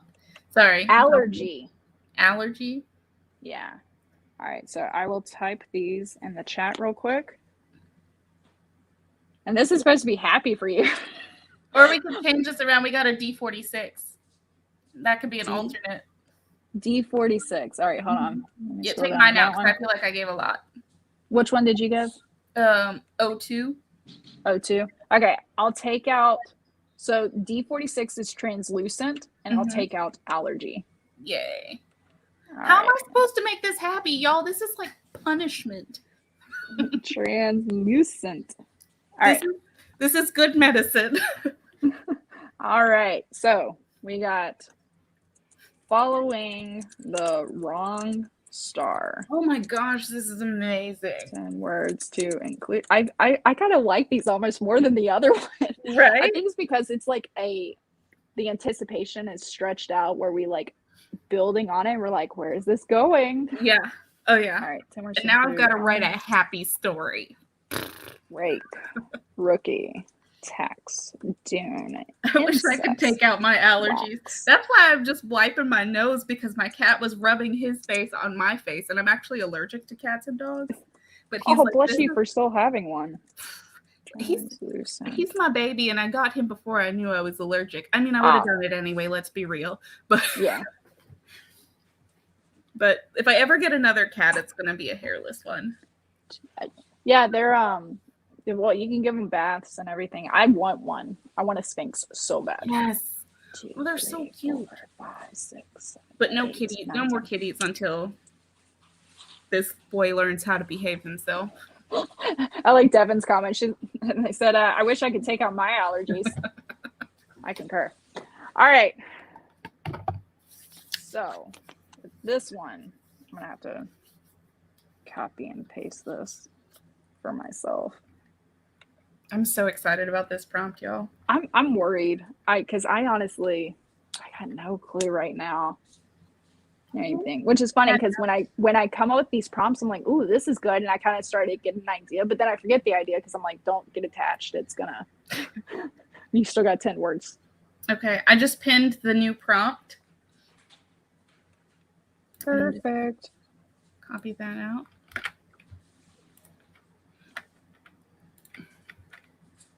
I'm doing the same thing you are and keeping both, like all of our stories from today on the same document. Mm-hmm. I might actually do that. Do it on the same. So I usually. Are you getting your water, son?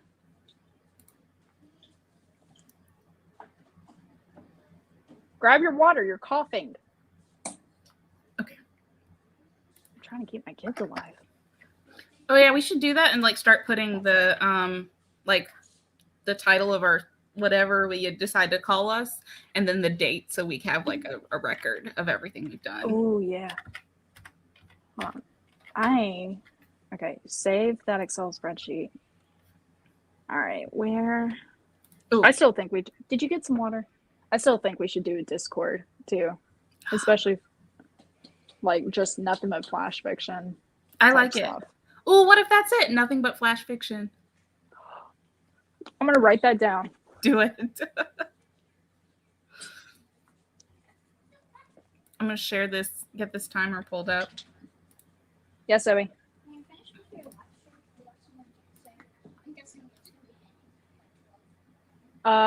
Roughly, it might be a little after 12, because we're long-winded and this sprint's 30 minutes. But yes, we can watch Demon Slayer when I'm done.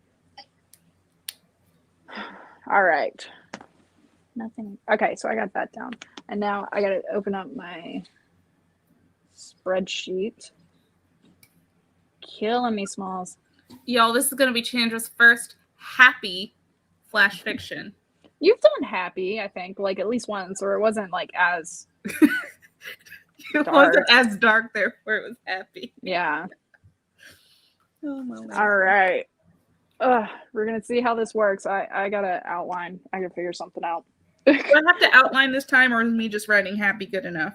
Nah, that you just writing happy is good enough. Like I don't think we have to do the same challenges each week, but I feel like for the second prompt, I do like this idea of we are challenging ourselves in a different way. And so I you're have writing dark, I'm writing happy. yes. Which is because we can write, I can write dark and so can you, but then we can also, it's not our norm. So it's just kind of going out of our comfort zone, which I feel like is the spirit of flash fiction. Yeah, I like it. It's a good way to try new things. Yeah. Okay. We're ready? I think I'm ready. Okay. I'll try to be. We will begin our next sprint with the prompt pinned in the chat in 3, 2, and 1.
All right, y'all. Sprint number 3 with our second prompt. And can I just tell y'all, I am not at all certain if my story meets the requirements of being happy. Are you happy with it? Because that could count. I am happy with it, and nobody dies. Okay, and I actually kill someone off in mine. Mom? Yeah, it's big of me. Y'all will have to be the judge of if I was successful on our mission. I did the best I could. I'm pretty proud of this one. Like, I actually got emotional while I was writing it. So I think that's a good sign. Absolutely. I usually feel nothing when I kill characters. Mom. Hi. Mom. Oof. Mom. What, Spencer? I don't know. Gym. No, you're not going to the gym. Please. Okay, after I'm done. Okay, I just emailed mine to you. All right. So I also got Cherry's story. So should I read that before we get into the new prompt? We could, since that I'm pretty sure that one was tied to the other prompt. Yeah. So Yeah, let me read that real quick. That. So reminder that the other prompt was, hold on, the last moment of childhood. For anybody coming in on this, that was the title, and then the 10 words. To me, it doesn't matter because you're about to hear them. Yeah. Okay, so this is Cherry's story. The voices fade away, laughter among them. Birds caw up above, signaling the closing of the day. It's Halloween, and the Hulk is imprisoned under the pier. The old rusty refrigerator is silent as waves crash in and roll out. Hulk had been invited to be part of a new friend group. He didn't have many friends. It had been a surprise attack. They had taken all his candy. It's a requirement of being part of the group. You want to contribute, don't you? The bad guys had won. The bad guys had won? The Hulk strengthens his resolve, letting anger flood his mind and fuel his small body. With a sudden rush of energy came the sound of crunching cast iron. First a dent and then a hole. Determined footsteps in the sand. Hulk should teach his new friends a lesson. I love it. That is so fun. I like how and I even did it in my own story too, but since we're talking about Halloween, it's like you call people what they're dressed up as. Not they don't have names anymore. It's you're dressed up as the Hulk, you're the Hulk. Yes. That's the way I pictured it in my head, at least, unless it was like a cute nickname. I also like the setting. The thing that stood out to me, oh, go ahead with the setting, sorry. Like the laughter and the voices, you don't really know what's happening until the end where you realize that the laughter and voices fading is the friends leaving Hulk in the place, in the dented refrigerator. The thing that made that set that I feel like was the start of seeing that is the line where it was you got to contribute to the team or something like that. Yeah. Like that one right there, I was like, what are these kids talking about? Like, yeah, that's what you really get the definite tone shift of this isn't friendly and fun anymore. This isn't just like a happy Halloween. Like, no, this is like some hazing territory. And it definitely, yeah, I like that. Yeah. Even the cadence though, I like because Hulk isn't known in Hulk form for having big sentences. So the fact that it's pretty short, I think it lends itself to the characterization as well. Well, and also with kids too, because we start like saying things simply like I want blank, you know, like, and so it's choosing a Hulk as well as kids kind of, there's a lot of things. I really like it. Yeah, I think that's a fun one. All right. Great job. Okay. So now we'll set the 10-minute timer to edit each other or critique each other's work, not edit. And I'm excited. Yeah. I will say, when I read your first story, if anybody saw me, I was reading and then I went back to reading one time when with the first story. So I forgot about that, but now I just remembered. So I think that was it. Oh, and then also I wrote more ideas of like taglines. I'm Chandra, with your creativity help and stuff like that, co-creator for this as well. You can totally take credit. I think I'm gonna make Flash Fiction February a thing, and I got some ideas on how to do it. I like it. So we'll be messaging back and forth. Actually, at this point, I think an email might work better. I'll shoot you an email with like all the ideas. I'm hungry. You're hungry? Yeah. Okay, I'll get you some food. Why don't we make a Google Doc where we can just put all this stuff? Yes. And then we can Discord chat and like meet or whatever, and like. Then I'll have to. So I'm assuming your Gmail email. That's what you use for Google Docs. Okay, I will create the document in mine because I haven't given my Gmail email to you yet. And I don't want it to be like, hey, you don't have access. No, I do, but and then so I'll create that and send it to your Gmail access, giving you like full editor rights and stuff, and we're gonna go from there.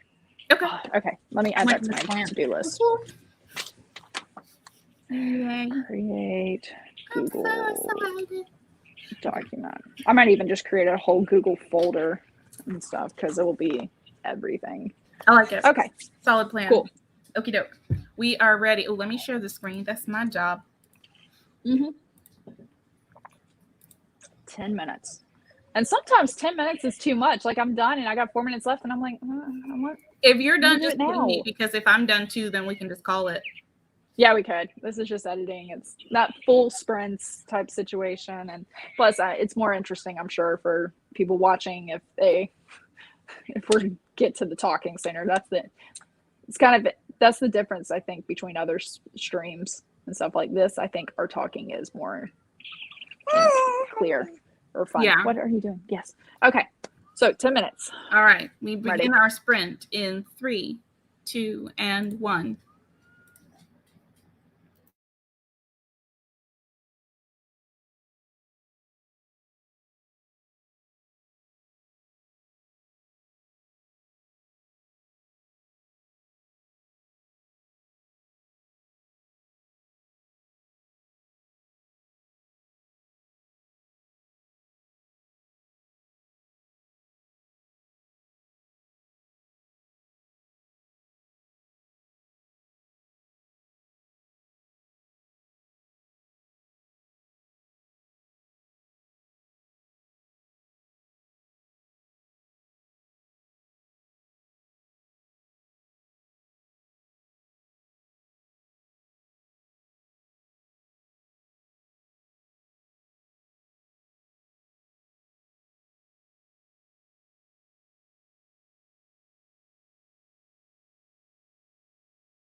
I'm ready if you are. Ready, Freddy? Okay, Yeah. so, ma'am.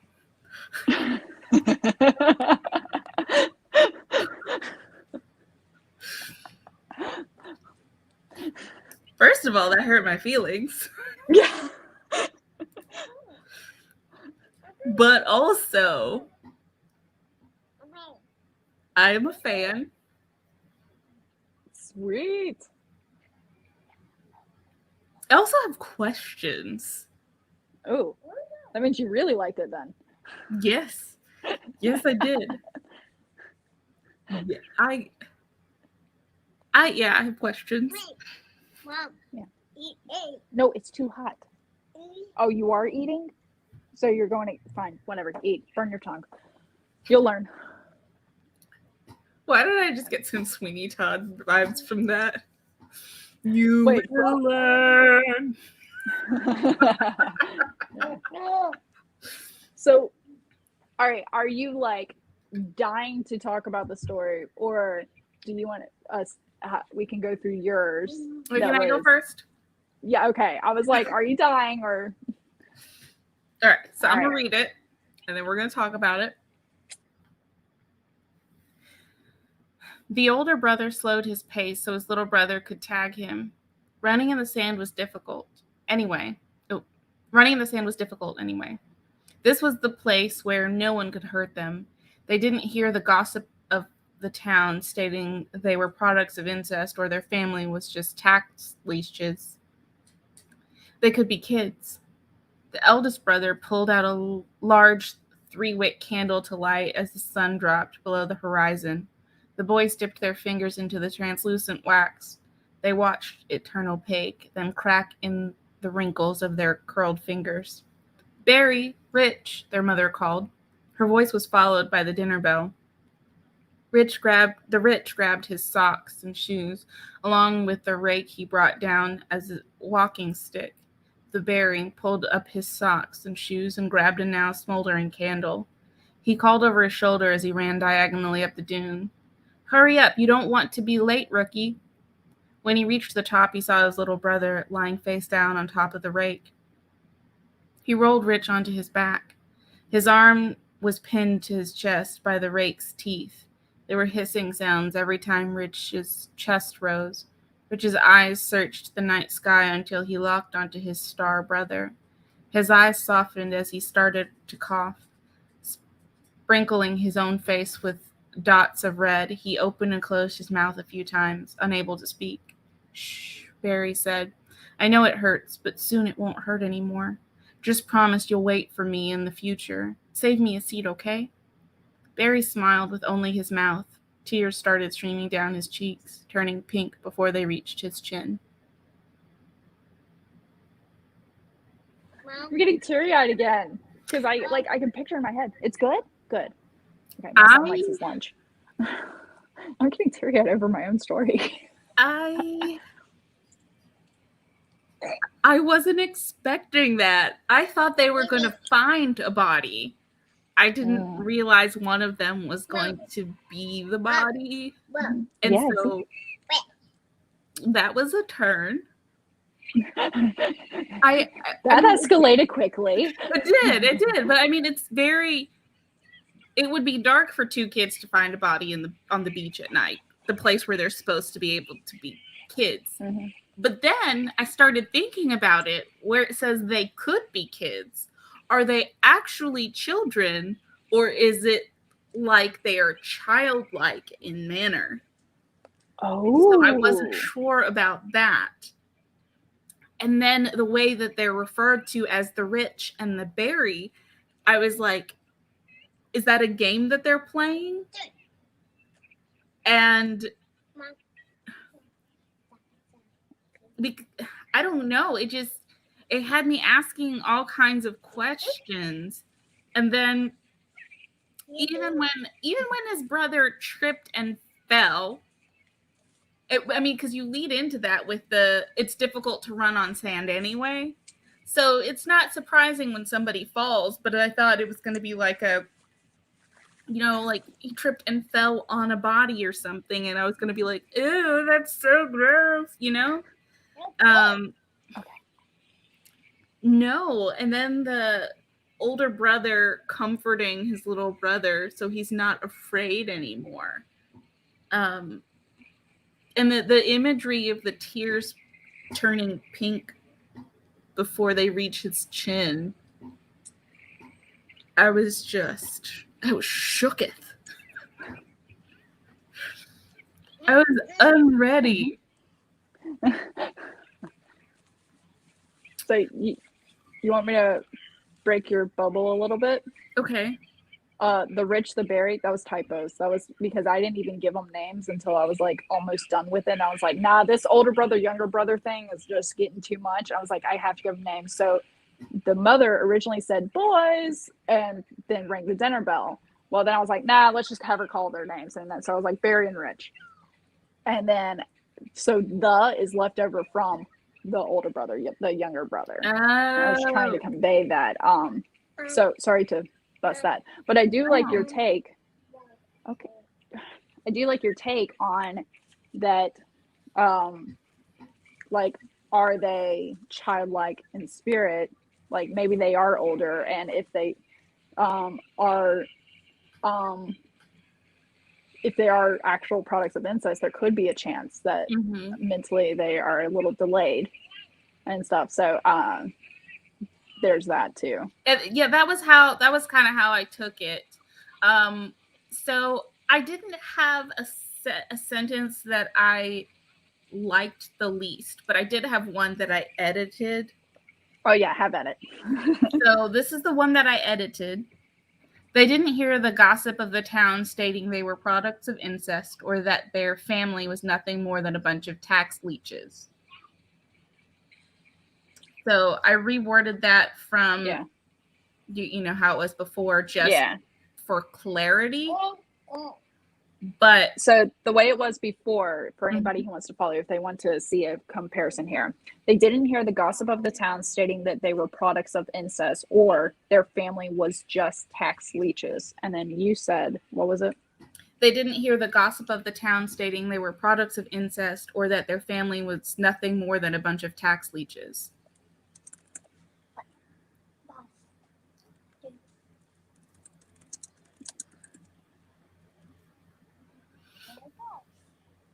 Yeah. And I played with that line. Like that line, the end of it, I said like leeching of tax dollars and stuff like that. And I was like, nah, let's give it like an actual, like a like a gossipy vibe. And I think I definitely got that. It is, I was like, that is honestly just a hard sentence to write. Yeah. And sometimes it's like, how do when you're working with a sentence and then you like turn it over so many times and it's like get the substance of it down regardless. But it's not even that I didn't like the sentence. I really did like the sentence. I just tinkered with it a little. Yeah. But my favorite sentence of all of this is the tears started to stream down his cheeks, turning pink before they reached his chin, which is the closing line, and it's absolutely perfect. It pulls it all together. It is a masterpiece. There. Thanks.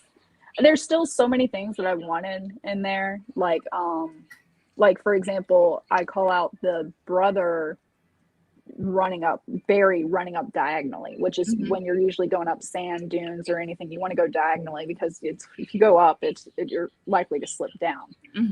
Diagonal is not as strenuous on the body and so on and so forth.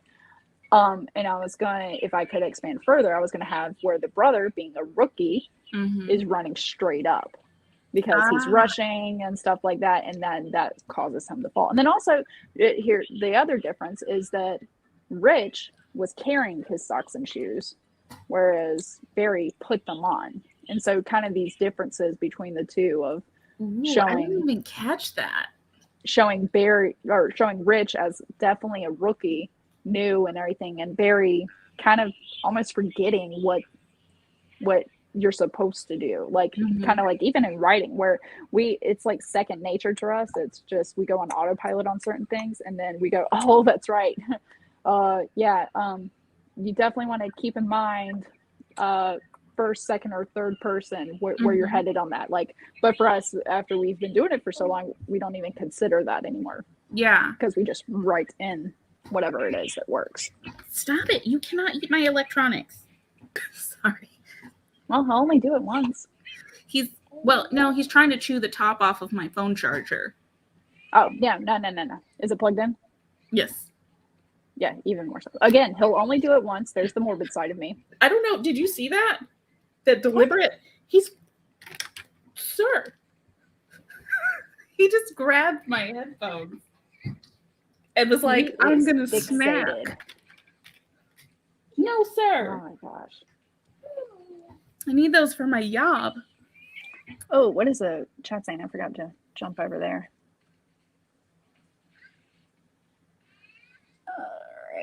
Ooh, this is an interesting one. I almost thought that it was going paranormal, but paranormal. Why do I have so much trouble saying that word? Or maybe cultish because of how fast the older brother accepted the death.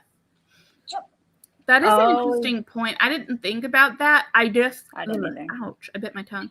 I just assumed that he would because of like the rumors about them in town and stuff. I just assumed that they've seen a lot.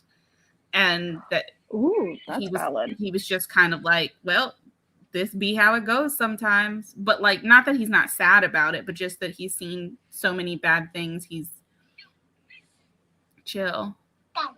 Yeah. Hi, SD Houston. Can't stay long, but stop to show support and smash the like button. Thank you. Oh, thanks for dropping by. And actually, hold on. Let me check something real quick because so I'm really bad with names. So I'm verifying something before I say it out loud. SD,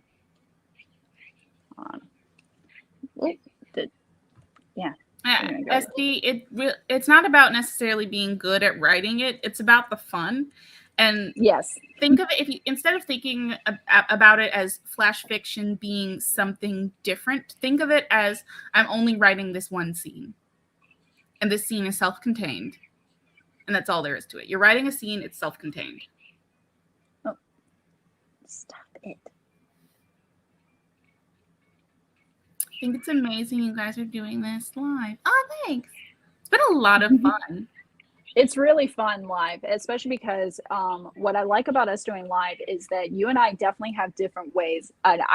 We're similar, but at the same time, we're different when it comes to writing and the way we approach stories. And I think that's even more entertaining because not only do people get to see two different ways to approach a story, but then the way we critique each other and they can see that process as well.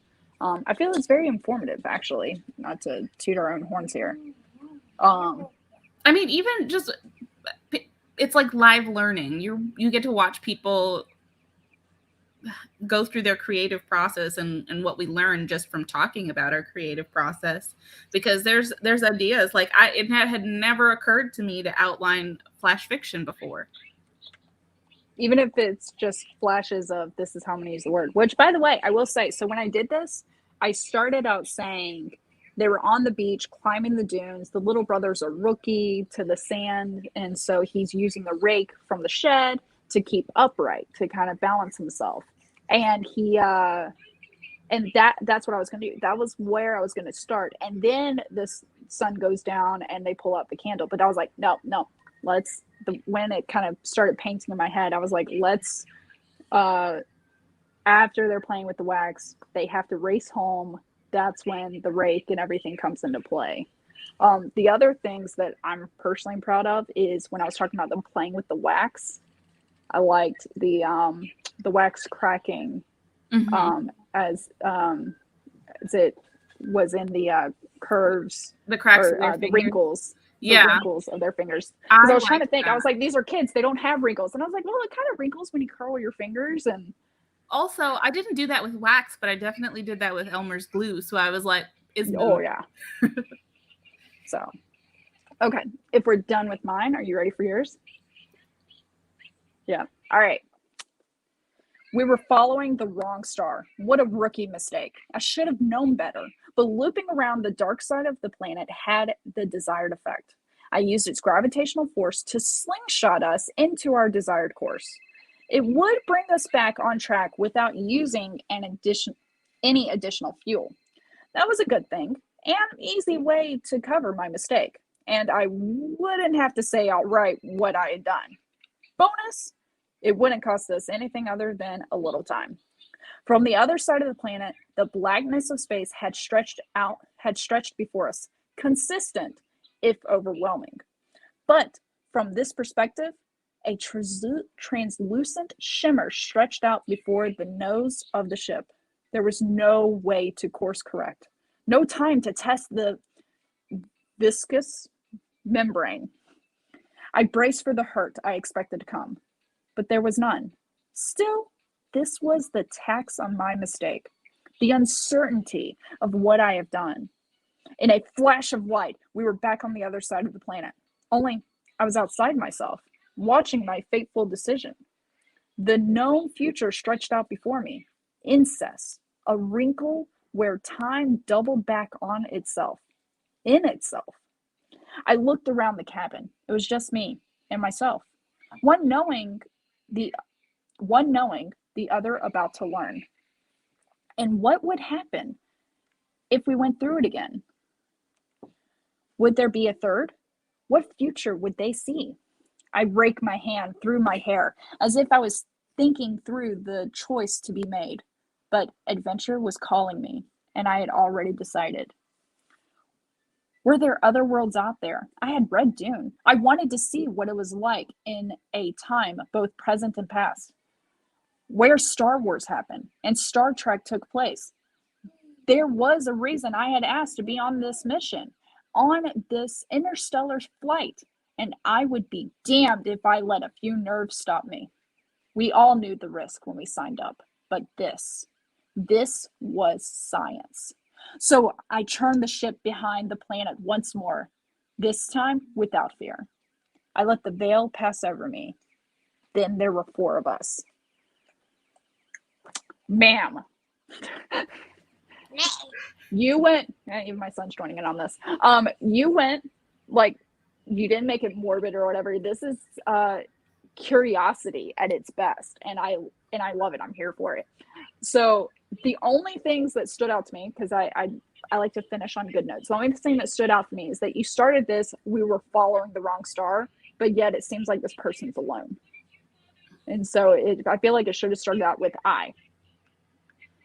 Just for that nature. Now, if later it becomes we, totally get it. The other line was in the second paragraph. From the other side of the planet, the blackness of space had stretched out before us, consistent if overwhelming. I'm assuming you meant if not overwhelming. Yeah, it's definitely if a little overwhelming. If a little overwhelming. Okay, that actual entire line from consistent onwards, it kind of took me away from the story. I don't know. It took me out for some reason, because it's like we're talking about space and how it stretched out before us, like vastness. And then it's like consistent and overwhelming. Like I felt like it was kind of either took away or it was almost redundant to the point where it's like, yeah, I got it. It's space. Like it goes on forever. There's no end. That was just me as a reader. So maybe like the consistent blackness of space stretched out before us. Yes. Okay. I like that, because then that kind of gives it that daunting look, because then the following line is, but from this perspective, a translucent shimmer stretched out before the nose of the ship. Like, it's like, so it's like, whoa, wait, what the hell is that? Yeah. That's really good feedback, because that's definitely, I was going for what you said, not for what I wrote. Yeah, but that's just also my perspective and everything. But this is okay. Anybody watching, listening that isn't familiar with beta reading, never have just one beta reader or one critique partner or whatever. You want multiple, because you can't please everyone, but also everyone's going to have a different take. I may be mentioning some things to Chandra that people in the chat are going, I didn't have a problem with that, and they move on. It is what it is. But that's why you want multiple, and then you kind of take their input and still make sure your idea is shown through on the page, the best form, using their input. So, all right, I digress. Those were the only two issues, really. Like a little bit of grammatical, and then where I just as a reader, I kind of got hiccuped about. Now my favorite, I got like 4 lines that are really that stood out to me. Which, by the way, actually, let's jump on the chat real quick, see if they said anything on that. They love it.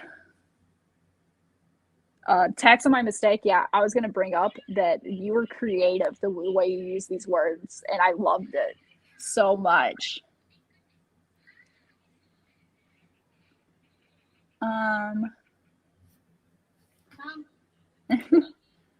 In her hand went her hair as she read.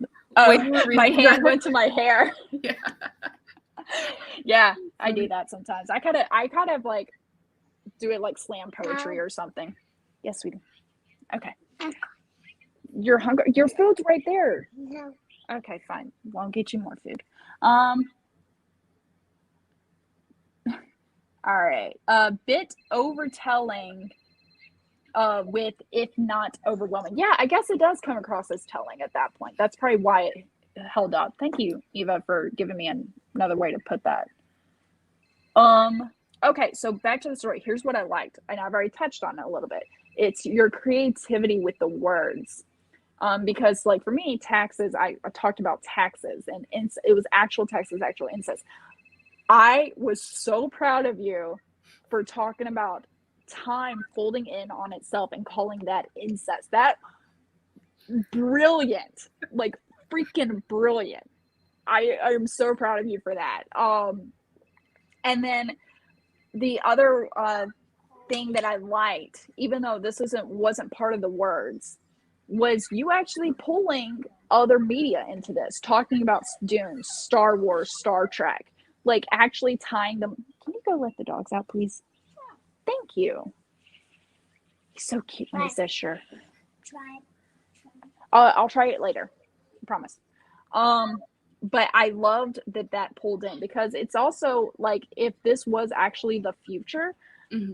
There's kids right now that are absorbing that media, and it probably plays in. Like, how many people at NASA got into it, into NASA because of that? Yes, sweetie. What? You need help? Okay.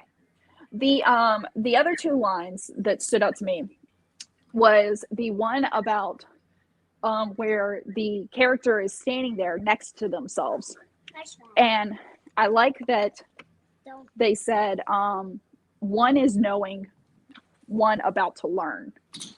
And I really like that line, because it's kind of like, I mean, that's our present and future sense person is always we're always in those 2 states, mm-hmm. or anything. And if you think of the past, did you hurt your foot? Yeah.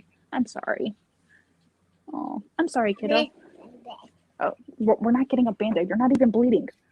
Okay, we'll get a Band-Aid later. All right. But I love that, one knowing, the other about to learn, because it kind of lets you know, even though the main character was still on the fence about going through it again, it kind of gives like, yeah, you'll see, like, moment and stuff. What question I came up with was, when there's 2 simultaneous persons, do they know of each other? Like, the person who's already gone through it knows of the past person, but does the past person see the future person? And that was one question that came up. And then I like how you did a red herring here a little bit of, would there be 3 people and stuff? And then the final line was, there was 4 of us. And I'm like, I didn't even think of that until I got there. And I loved that. Like, you threw in the red herring, guiding me, the reader, to like, yeah, would there be 3? Like, how you just keep on doubling the same person? It's like, no, the double is the double, or nobody's a double, everyone's an original type situation. And you're yeah, bravo. And you didn't kill anybody. I didn't. I did it. I was so proud of me. I was you writing didn't and I was even like, don't hurt mention them, someone don't being hurt them. sad because someone died off page years ago, and this is why they joined. Their father or their mother was an astronaut, and that's why they joined this quest. Oh my gosh. I was literally like, my mantra in my head as I was writing this was don't hurt them, don't hurt them, don't hurt them. Go get your water. Which is funny because my mantra was like I started going a route that was a little bit happy, and I was like, no, need to rein back. Stop being happy. Life is not happy. So my favorite thing about this challenge was that I had to use words that I usually would have used to lead into something morbid. I had to use them in a way that I would not usually have used them. And that's what gave me the idea to use incest as a term with time, which I've never seen used in that context before. But I think that was good. Or and also use of taxes or tax rather, that those are not ways that I usually would have used those words. And I had to think about that. I had to pay attention to that, which I usually wouldn't have. I would have just pulled from my, my regular vocabulary in a very traditional way. And so I think the creativity required to rework that this is something I would want to do again because I think it's a good practice. I'm looking for Dobby too. Where'd he go? Where? Ninja. I'm sure. Nice. Well, everyone seems to love it as well and totally understand that that it's a feat that you didn't kill anybody or mention that someone's sad because someone died off page. I mean, the fact that it's so expected that I just murder everyone in my stories, maybe I should mix it up a little more. It's not even that you murder. It's also what happens after death and everything. Like that entire discussion. And well, I guess, okay, so there's actually someone being murdered and then there's someone just passing away. Mm-hmm. And everything. So like I feel like your story about the girl in the red coat and then what I assumed was an aneurysm as she fell and stuff, that was like it was her. I took it as her time to die. But of course we also had the mindset that the author, you're killing people in your stories. Like it may be natural. Like in one of my stories, the mother has brain cancer, and I never say she dies, but you pretty much assume eventually, like near the end, like she's in hospice. I mean, it's gonna happen. Yeah, I'm even thinking about some of the first flash fiction I wrote, and I started writing flash fiction by killing people in my stories, and I think the only one that I have where someone doesn't die was about a guy who's stuck in a time loop. Not a time loop, but he forgets the preceding day. So he lives the same day pretty much over and over and over again. In his mind, he doesn't realize that he's doing the same functions, but he can't remember the day before, and he's not aware that tomorrow he's going to be the same place that he is now. So it's kind of like Memento, 50 First Dates, a few of those. But he's also in a nursing home, so the I would call it shades of awareness that he has. It's like a nurse comes in to do something and he immediately doesn't like her, but he doesn't have a context for not liking her.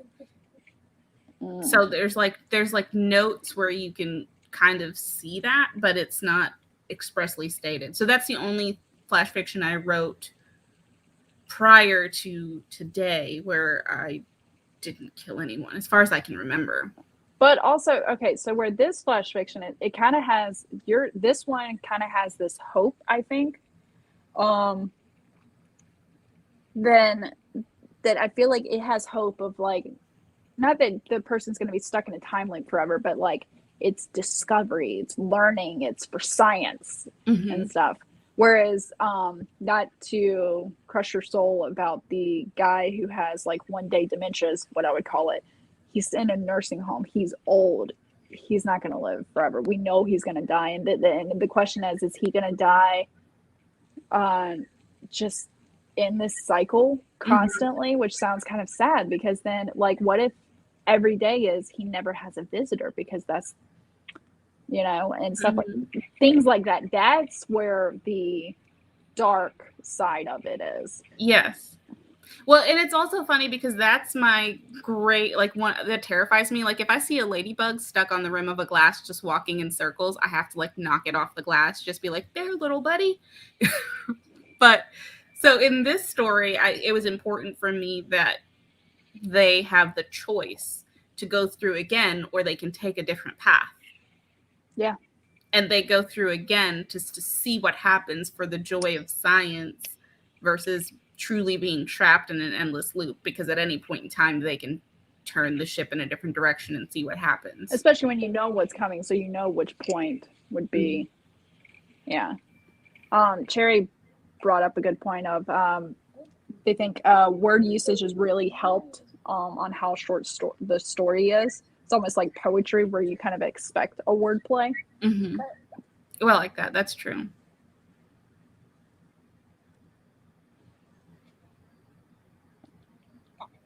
It's just a bit of time. The line in there.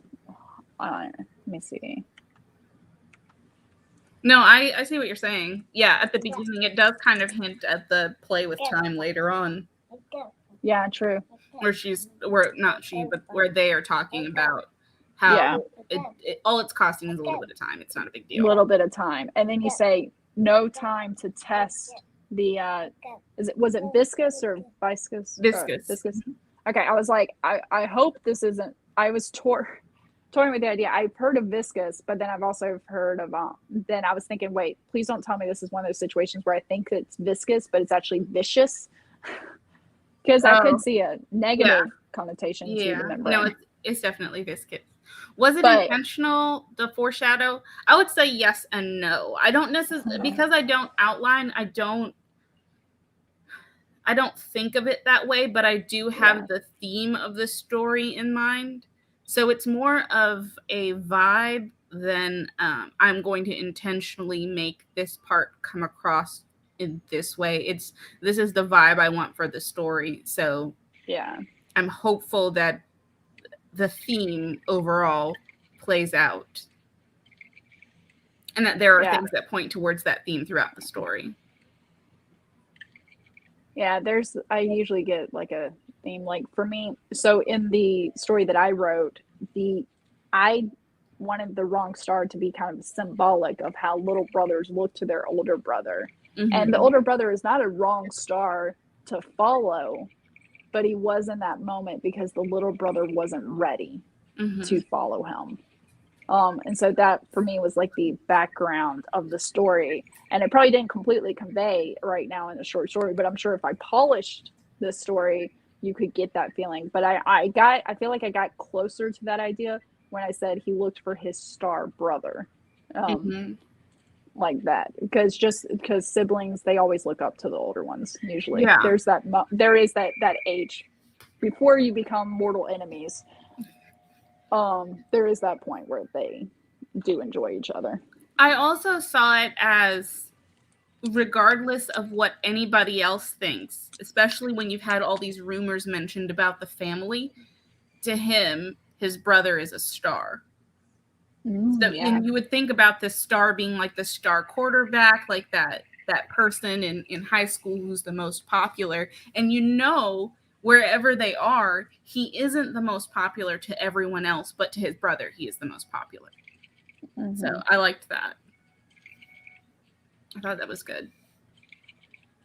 I'm not sure if I get more excited over our writing prompts or not. Or anything, but now I'm really excited for now. It's going to be Flash Fiction February. Yeah, I'm creating this thing. I'm going to have so much fun with this. I think, and I've already put taglines of like shortest month gets the shortest stories. Ooh, that'd be fun. Yes, I like that. And I figured, what if I create a prompt for every day, and I can just like throw it. I don't think I'll like I might write one, but I don't think I'll record every day or something. Ooh, you It'll could be do. like shared on IG or something. Yeah, you And could post your like 7 days of prompts on IG, and then people could vote for which one they want to do on the live for the week. Ooh, and then I will write all of them, and that will be on my Ko-fi page. Yeah. Everything, so that people can tear it apart and realize I'm not that great. First of all, the lies you tell. Another thing, worst critics. Yes, true. And you can also put a hashtag so that people who write the prompts can use that hashtag. So people who, like anyone who's reading it, can just search the hashtag and find all the prompts that have been written for that thing. Yeah. I don't know if that makes sense. Yeah. That works.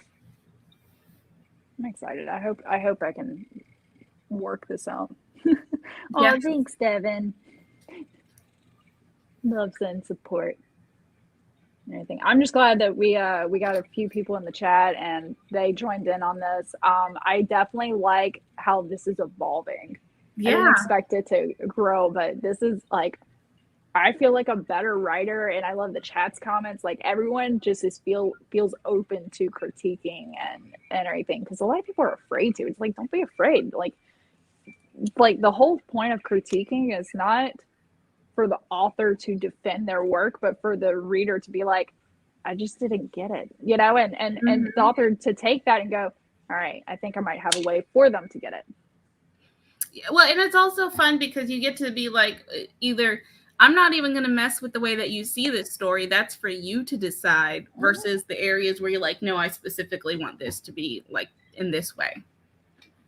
And then you've actually evolved my story where you were talking about the brothers. You're not sure if they are like childlike mentally. And I was like, you know what? I'm not even going to explain that one. I'm not even going to change that in the story. I'm going to leave it to where you have that question. And it gives the flexibility, because I think what art is art and books are art. It's how it makes you feel and stuff. And unless it cuts into the plot or something where I'm like, you're getting something that I don't want you to get, like maybe I put in red herrings and you're following the truth, and I'm like, okay, I need to fix that. But the way the work makes you feel overall, that's the art. Yeah. I like that. I also really enjoyed people sending us their stories to read. I thought that was really fun. Yeah, I'm live. And I just love seeing how people take all the same ingredients and make a different recipe. Yeah, it's like we're all making apple pie, but or no, we're all making pie. But I wish, actually, it's like we got the ingredients. We all got the same words. We just still do it differently. I don't know. I love the melting pot. We're making gumbo. There we go. Yes, it's the family recipe. Oh yeah, that's so fun. Oh God, and the thing is, now that I think about it, when you were talking about a 12-hour stream earlier, I was like, man, why do I want to do it? And now I'm like, no, I want to do that because I want to write more. But actually, what I'm going to end up doing, I'm going to create the Google document you and I were talking about, and I'll send it your way and stuff. And oh man, we even got I'll send it your way. But Cherry's comment, I like this triple F. Yeah, I shorthand. FF. And to have the text on screen. Yeah, I think that's a good idea to actually do a share screen as we read through it. Yeah, that's a great idea, Cherry. Thank you. What do you want, Betty? Okay, so we'll do that. I like that. And then I definitely, then create like IG voting things for the story and let people vote there. Promote it as well. Oh, Yeah. I can't wait. I'm excited for February now. Oh, that's gonna be so fun. Yeah. So fun. My only rule is that there is going to be no pink or red anywhere in the promotional stuff. we're not on that side of February. Wait, what's pink and red for? Valentine's Day. Oh, yeah, no. Ew. That thing. We're both like, ew, gross. Absolutely not. Oh no. Wait, what happened? Yeah, I saw it load for a second there. Oh, that was so random. Okay. We're still live. We're good. I was like, wait, what happened? Come back. I mean, we're wrapping up, but at the same time, we're not. Don't tell us StreamYard when to be off. Right? You're not the boss of me. But yeah, I think that's a good idea. I think that's how we'd celebrate back when I gained the the Valentine's Day Massacre. I missed the comments before, and I was like, I'm confused. Oh yes, Valentine's Day Massacre is a real thing, but I don't think pink and red were involved on that one. There was definitely some red, but okay. I'm so sorry. No, we're pretty dark. That's oh my gosh, I saw it on my phone. I have it on my phone, but I'm gonna try to remember. So y'all know those memes for Squid Games where it's like the next game we play, and then it shows one of the characters like sweating it. So the show's great. The having anxiety watching that show really got to me. Mm-hmm. Because there's just you're beating the clock the whole time. Yes, we do. You're hungry? You still have food. Okay, that not good enough. Got it. I'll get you your food in a second. But one of the things, since we have dark sense of humor, was the next game is you're going to share all your trauma with your therapist, and then the next picture is the person like sweating, and it says without turning everything into a joke. And I'm like, I'm dead. Like, no, that wouldn't even work. I've definitely had my therapist like laughing so hard that we could not continue to speak. No, my therapist even gets a joke because I'll throw in, and I'm like, and in true me fashion, I wrote down a list of what I needed to do, and they go, yeah. And even my therapist, because I'm sure you've heard of this, but whenever you create a create a superhero based off something mundane that you're really good at. My superhero would be like Analogy Girl or something, because I feel like I'm really good with analogies. Like somebody can talk to me about how they're feeling and coping with something, and I go, oh yeah, it's like, and then I cover it. And I feel like I'm really good with that. But my therapist has picked up on that, and he goes, so what's the analogy for this? And I'm like, well, I do have one, but now I don't want to say it. You're like, first of all, yes, but rude. Yeah. I mean, for me, I think it would be that I'm really, really good at finding, specifically around like software and stuff, like the issue that no one else is having, or like it's super random and highly specific in the like 1 in a million scenario in which this exact thing is going to happen, but I will find that. Mm-hmm. Also, my doggo is trying to goad me into getting up by licking my fingers. Yeah, my dog's like, my hand will be like this, and my other dog will go like nudge it aggressively, like pet me. She like boops me and then like starts licking my hand. Off topic, I know not to keep going with the story. Whenever blood starts seeping through the walls and ceilings, I'm a scaredy cat. Yeah. Well, because then you know it's got to be coming from something. And is that something dead, or is that something that controls the blood? And speaking of red walls and stuff, by the way, I rent. This is a rental, and I'm not changing the walls because I'm not going to paint it back red either. And then plus covering red is like actually one of the hardest colors to cover. You got to do so many coats. So you got to use Bear. What's it called? Bear something or other. I know what it's called. I used it all the time. I was just talking about it the other day, but it's a kind of bear paint. It's the single coat paint, because I had like this like, excuse me, this is going to get a little graphic, but I had this baby poop brown orange color paint on my walls in my room, and I painted over it with one coat in the purple that matches the shade of the room that I'm in. One coat of paint covered it. So it is fantastic. I think I looked it up the other day because I can never remember how to spell bear. I think it's I think it's BEAR. I'm pretty sure the paint from like it's either Lowe's or somewhere. Yeah, I forget where. You are correct. It's Bear Marquee. Yeah, that kind of paint. It will cover anything single coat. You can quote me on that. Now that we're struggling with words. Also, Cherry, just to wig you out even more, and like gore warning here. So if you don't want to hear this, now is your opportunity to go ahead and mute me.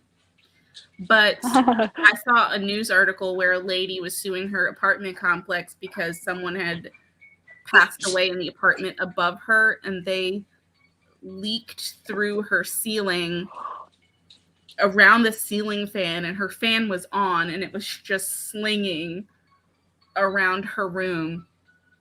Oh my gosh. And they were like, so sorry about that. Here's another room while we get this fixed.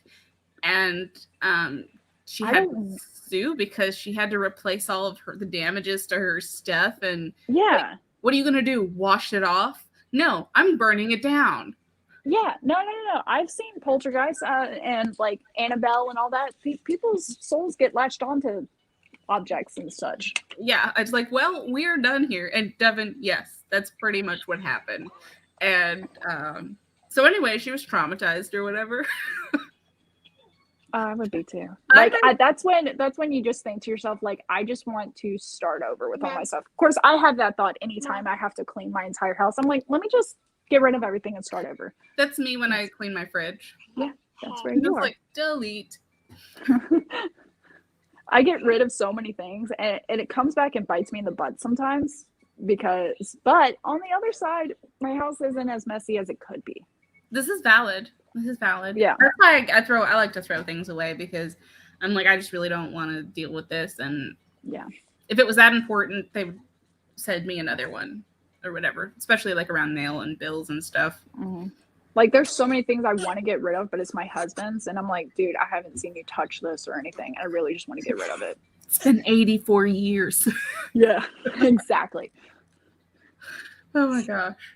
Well, all right, y'all, we digress. We're almost at 4 hours, but I feel, I mean, honestly, each session is what, 40 minutes?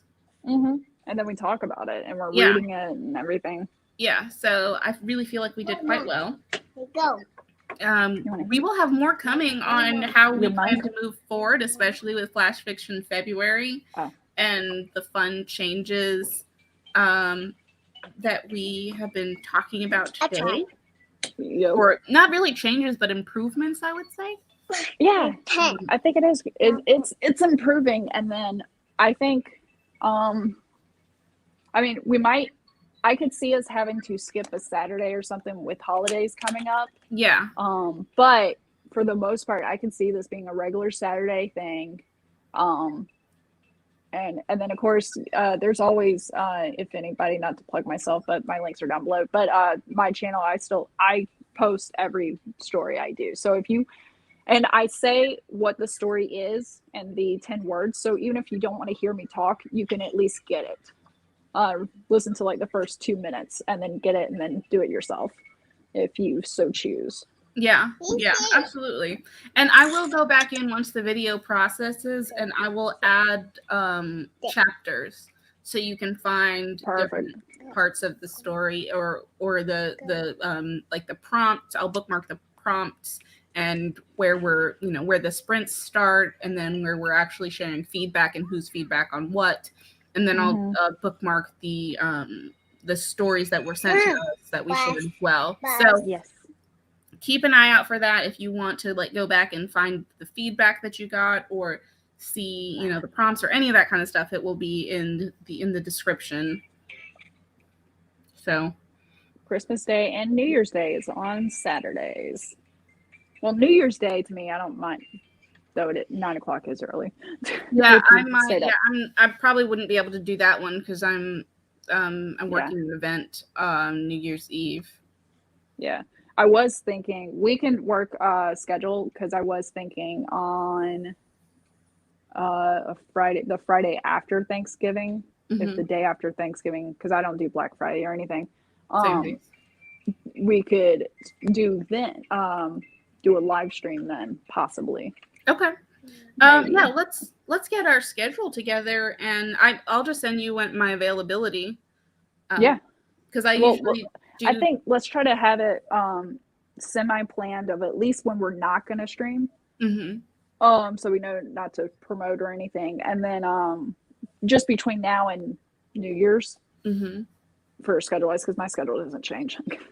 Yeah, I got some travel, and then that's it. I put all my things on my schedule that I want to do for me in advance, so that when people check my availability, I can just tell them I'm already booked for these times, and it's for me. I'm booked with myself, but mind your business. We do plan to have other people on, but I think I think just for time, because of how much we talk and then how much we go into the stories, I think no more than 3 people on screen. I think that's a good idea. Yeah. Unless one of us is like, I'm going to sit this one out or something like that. Yeah. And then we'll carry it on and stuff, which is fine. I agree. But as long as one of us is on screen, then it can still have the brand of the nothing but flash fiction. Yeah. I like it. We're doing it. So yeah, stay follow us both on Instagram so you can catch any updates or when we're streaming or anything like that. We will be posting the stuff and things. Yeah, because I'm free next Friday or next Saturday. The Saturday after is when we start questioning, but we'll work on this. Don't worry. I think next Saturday. Nope. The 13th. The 13th. I think I have something that morning. Let me see. Yes. I have something from 10:30 to 11. So basically from 10 to noon. But we could talk about how we could work around that. Okay. Yeah. Sounds good. Alrighty. All right. Well, we'll post some updates on the gram. And thank you all so much for coming. Oh, do you want to do an outro? We never did intros. No, but it's fine. we're family here practically with everyone in the chat. Natalie Locke, my links are down below. I'm currently doing all 100 prompts in this book, and then with Chandra, that's where we get one of them in the book, as well as we also make up our own prompt if you are just now coming in on this stream. And this is our second stream, and it's so much fun. I didn't realize how much fun it is. It's getting better each time. And right now, that's all I'm posting twice a week is the writing prompt videos, but I also signed up for Pitch Wars. So come November 6th, I will be giving a explanation of nothing happened or I got picked. Yeah. But yeah, if you watch any of my videos, I have a full-time job. I'm a mom, and I also like to write and try to keep things out of this boy's mouth. Yeah, good luck with that. Yeah, as he puts it back in. Cool. Well, but yeah, that's me in a nutshell. Thank you so much for like coming over here to do this on my channel this time. I think next time we'll be on your channel. Yes. And then we'll keep y'all posted, and it has been an absolute blast, of course. You can check out my other content that's posted on this channel. I stream every Tuesday night from 8 to 10, and then I post new videos on Wednesdays and Fridays. So thank you so much for joining us. It has been Chandra and Natalie. And I got the directions right. Look at me go. And we'll see you next time. Bye.